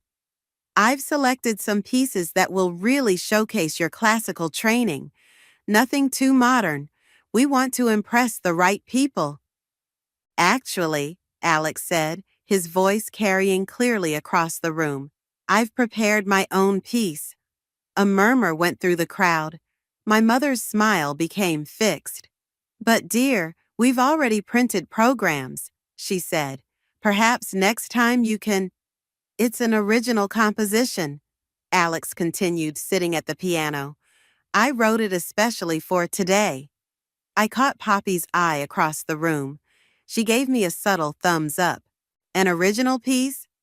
Marcus from Capitol Records leaned forward, interested. That's impressive for your age. My mother shot me a look that could have frozen fire. Sophia, perhaps you should guide him towards something more traditional? Alex makes his own choices about his music, I said loudly. That's how it's always been. But we know what's best for his future, Ezra interjected. The family has connections. The family? I laughed. You mean the same family that hasn't sent him a single birthday card in 6 years? That family? A heavy silence fell over the room. My father shifted in his corner chair. Perhaps, he said quietly, his first words of the day, we should let the boy play what he wants. My mother's head whipped around. Owen! But Alex had already started playing. The melody began softly, almost traditionally, before transforming into something entirely different, raw, emotional, with hints of jazz and modern influences woven through classical foundations. It was the story of our life together, of rejection and resilience, of choosing love over blood. I watched my mother's face as she recognized the underlying message. saw Ezra's frown as he realized his carefully laid plans were unraveling, noticed Jasmine's tears as the music spoke truths we'd left unspoken for years. Marcus was nodding appreciatively, tapping his foot to the complex rhythms. Other industry people in the crowd were whispering excitedly among themselves. "What did you say this piece was called?" Marcus asked when Alex finished.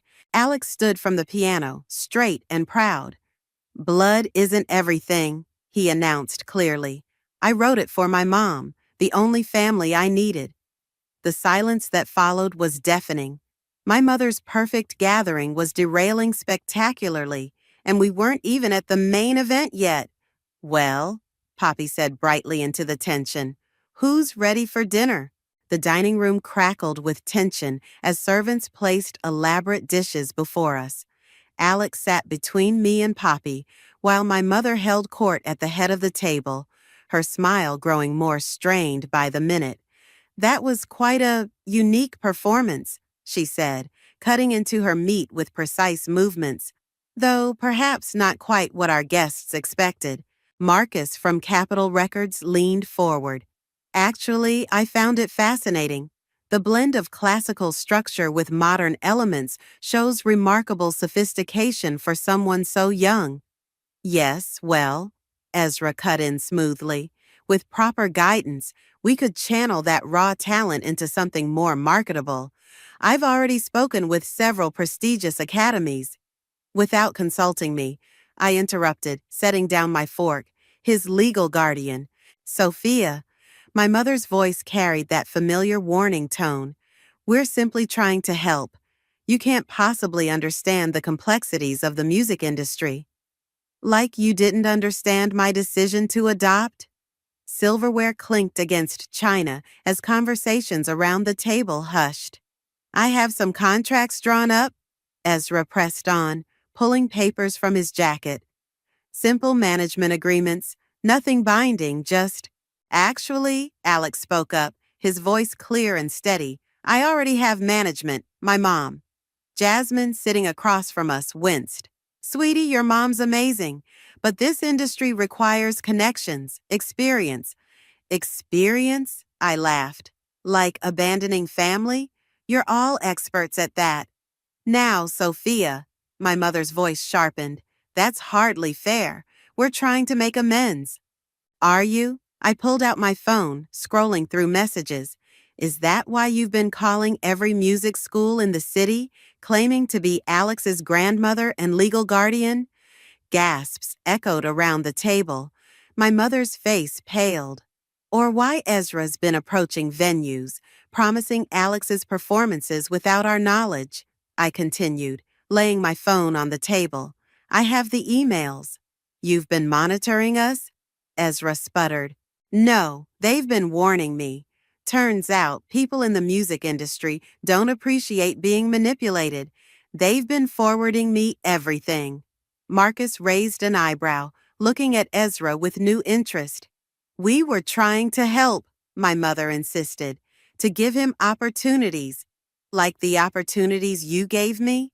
I stood up, my chair scraping back. "The choice between family and doing what I knew was right?"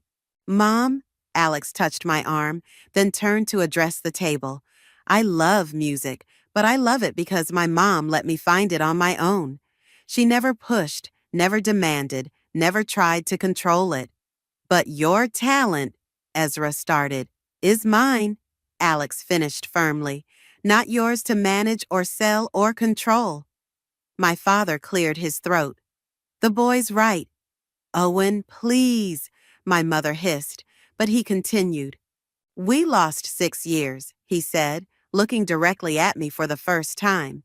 6 years of birthdays, holidays, performances. We lost them because we couldn't accept Sophia's choice, and now we're trying to steal 6 years of decisions from them both. Silence fell over the table. Jasmine dabbed at her eyes with a napkin. "I have a proposition," Marcus said suddenly, pulling out his business card. "Not for the family, but for Alex and Sophia directly. Your composition today showed incredible promise, and your mother's clearly been managing your career beautifully so far. I'd love to discuss future possibilities with both of you. He handed the card to me, not Ezra, whose face had turned an interesting shade of purple. This is outrageous. My mother stood up, her chair toppling backward. We arranged this gathering. We brought these opportunities. No, Mama, I cut her off. You arranged an ambush. You brought people here thinking you could manipulate and control us, just like always. But Alex isn't a pawn in your game of perfect family appearances. He's my son. Our grandson, she shouted, mask finally cracking completely. Really? Alex stood up too, his voice steady. Then what's my favorite color? What grade am I in? What's my best friend's name? My mom knows all that.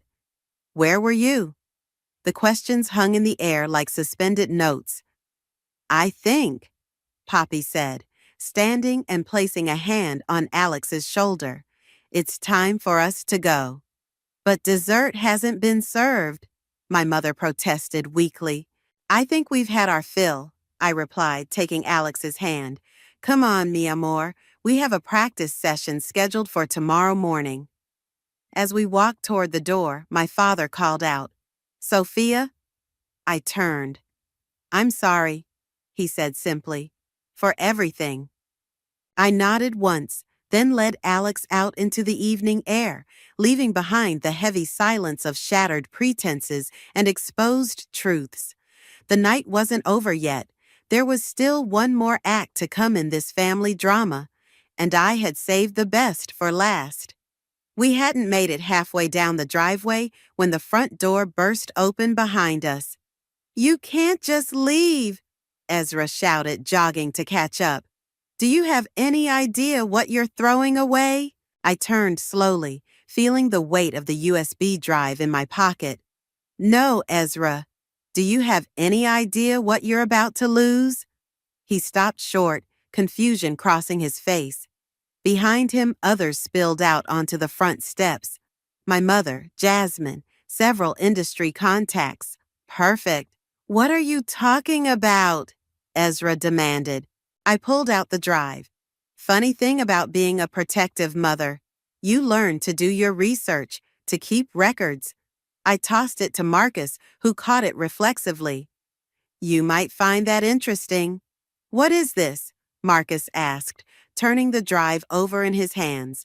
Evidence of every shady deal Ezra's made in the music industry over the past 3 years. Every young talent he's exploited, every contract he's manipulated, every penny he's skimmed. The color drained from Ezra's face. You're bluffing.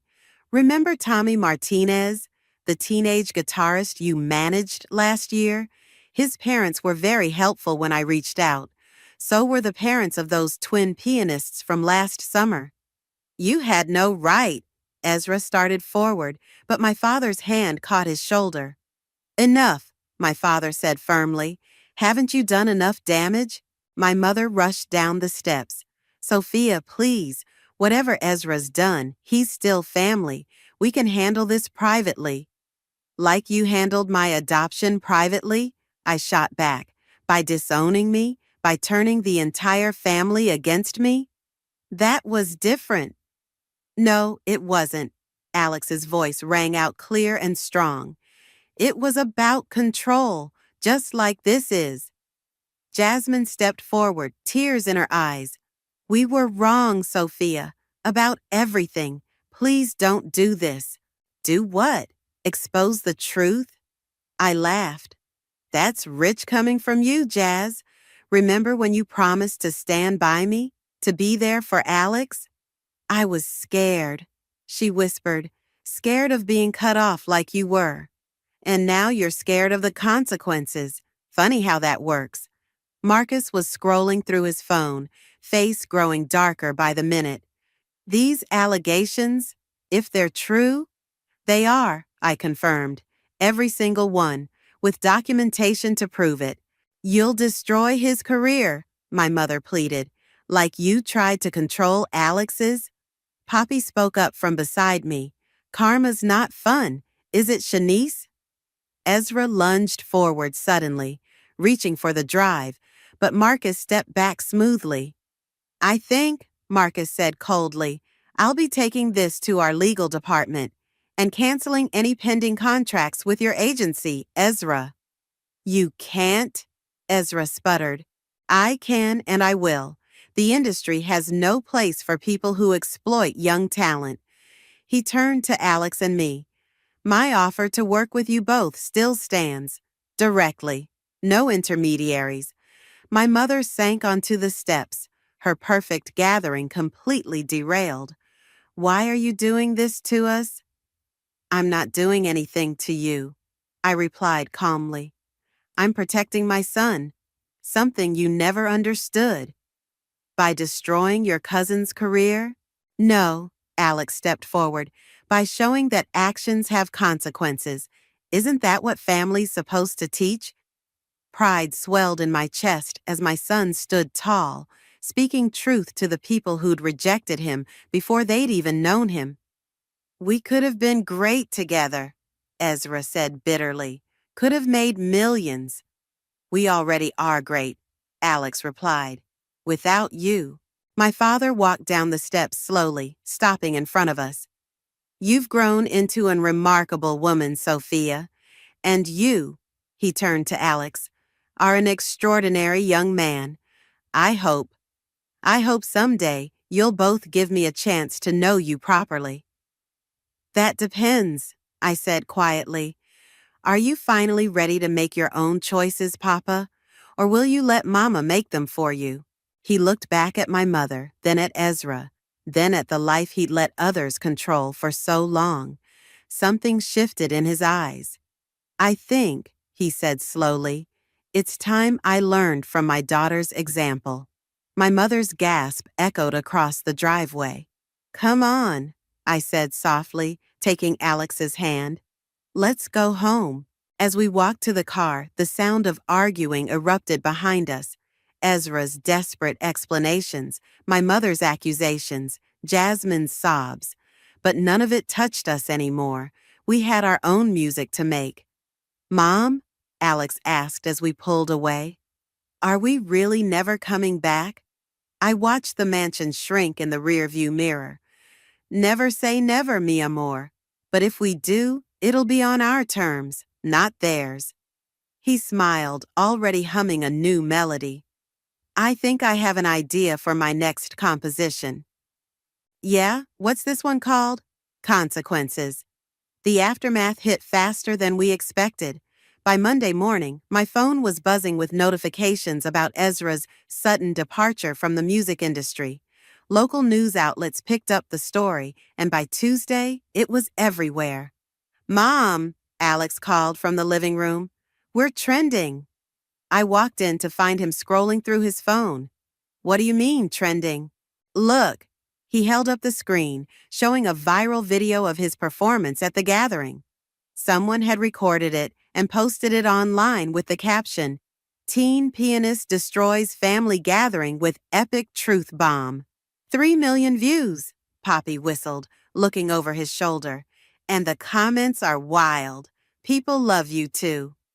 My phone rang, Marcus from Capitol Records. Sophia, we need to talk about Alex's schedule. After that video went viral, every major venue in the city wants to book him. On our terms? I asked firmly. Absolutely. You're his manager, full stop. We just want to help amplify what you're already doing brilliantly. As I discussed details with Marcus, the doorbell rang. Alex answered it, then called out, Mom, it's Grandpa. My father stood in the doorway, looking smaller somehow, without my mother's shadow looming over him. Can I come in? He asked quietly. I nodded, ending the call. He sat awkwardly on our couch, taking in the modest apartment with its music awards on the walls and family photos he wasn't in. Your mother's furious, he said finally. She's banned anyone from mentioning either of you at home. So why are you here? I asked. Because I'm done letting her control everything. He pulled out an envelope. I've moved out, got my own place, and he slid the envelope across the coffee table. I've transferred half my assets into a trust for Alex's education. No strings attached. Papa, let me finish. He held up a hand. I can't undo the past 6 years, but I can try to be better going forward, if you'll let me. Alex sat down next to him. Do you really want to know me, or just my music? My father turned to him, eyes glistening. I want to know everything. Your favorite color, your best friend's name, what grade you're in, everything I should have known all along. Blue, Alex said. My best friend is Marcus, not the record guy, different Marcus, and I'm in 8th grade. A tear rolled down my father's cheek. Thank you. The doorbell rang again. This time it was Jasmine. Mascara streaked down her face. I left Thomas, she blurted out. I couldn't. After seeing you stand up to everyone, I realized I've been living someone else's life too. Jazz. No, let me finish. I've been so wrong, Sophia, about everything. Watching you raise Alex, seeing how strong you are. I want to be brave like that. Alex moved to the piano, his fingers finding keys as emotions filled the room. The melody he played was gentle, healing, different from the fierce piece at the gathering. What's this one called? Jasmine asked softly. Second Chances, Alex replied, not stopping. I'm still working on it. My father pulled out his phone, showing us the screen. Dozens of missed calls from my mother. She's trying to damage control everything, he said, calling in favors to suppress the video, threatening legal action against anyone who shares it.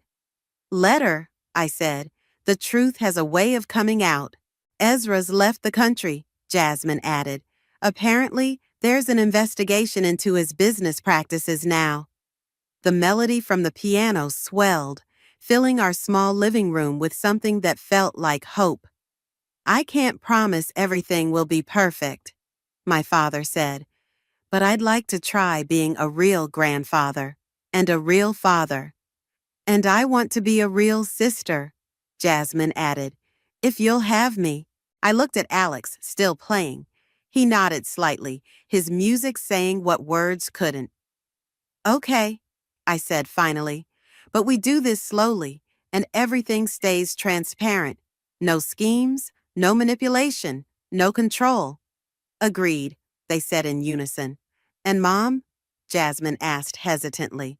That's her choice to make, I replied. Just like this was ours. Alex finished his piece with a flourish that somehow managed to sound both final and beginning. Perfect timing, Poppy announced from the kitchen. I just made coffee, and Alex, honey, your new video just hit 4 million views. As we gathered around the kitchen table, my father awkwardly holding his coffee cup, Jasmine wiping away tears, Alex already composing his next piece in his head, I realized something profound. Sometimes the family you choose and the family you're born with can merge into something new, something better, but only if everyone chooses it freely. So, Papa, I said, passing him the sugar, want to hear about the first time Alex played piano? His smile was answer enough. The City Arts Festival buzzed with energy as Alex prepared backstage. His new piece, Second Chances, had evolved into something extraordinary, a complex dialogue between past and present, pain and healing. 5 minutes, the stage manager called. I adjusted Alex's tie, fighting back tears. Ready, mi amor? More than ready. He grinned, peeking through the curtain at the packed auditorium. Is everyone here? Front row. I squeezed his shoulder, even the ones we didn't expect. My mother sat stiffly between my father and Jasmine, her face unreadable. She'd arrived unannounced, slipping in just before the doors closed, our first sight of her since the gathering 3 months ago. Ladies and gentlemen, the announcer's voice boomed. Please welcome to the stage Alex Rodriguez." The audience erupted in applause as Alex walked out, confidence in every step. He'd grown taller in these past months, stronger, not just in height, but in spirit.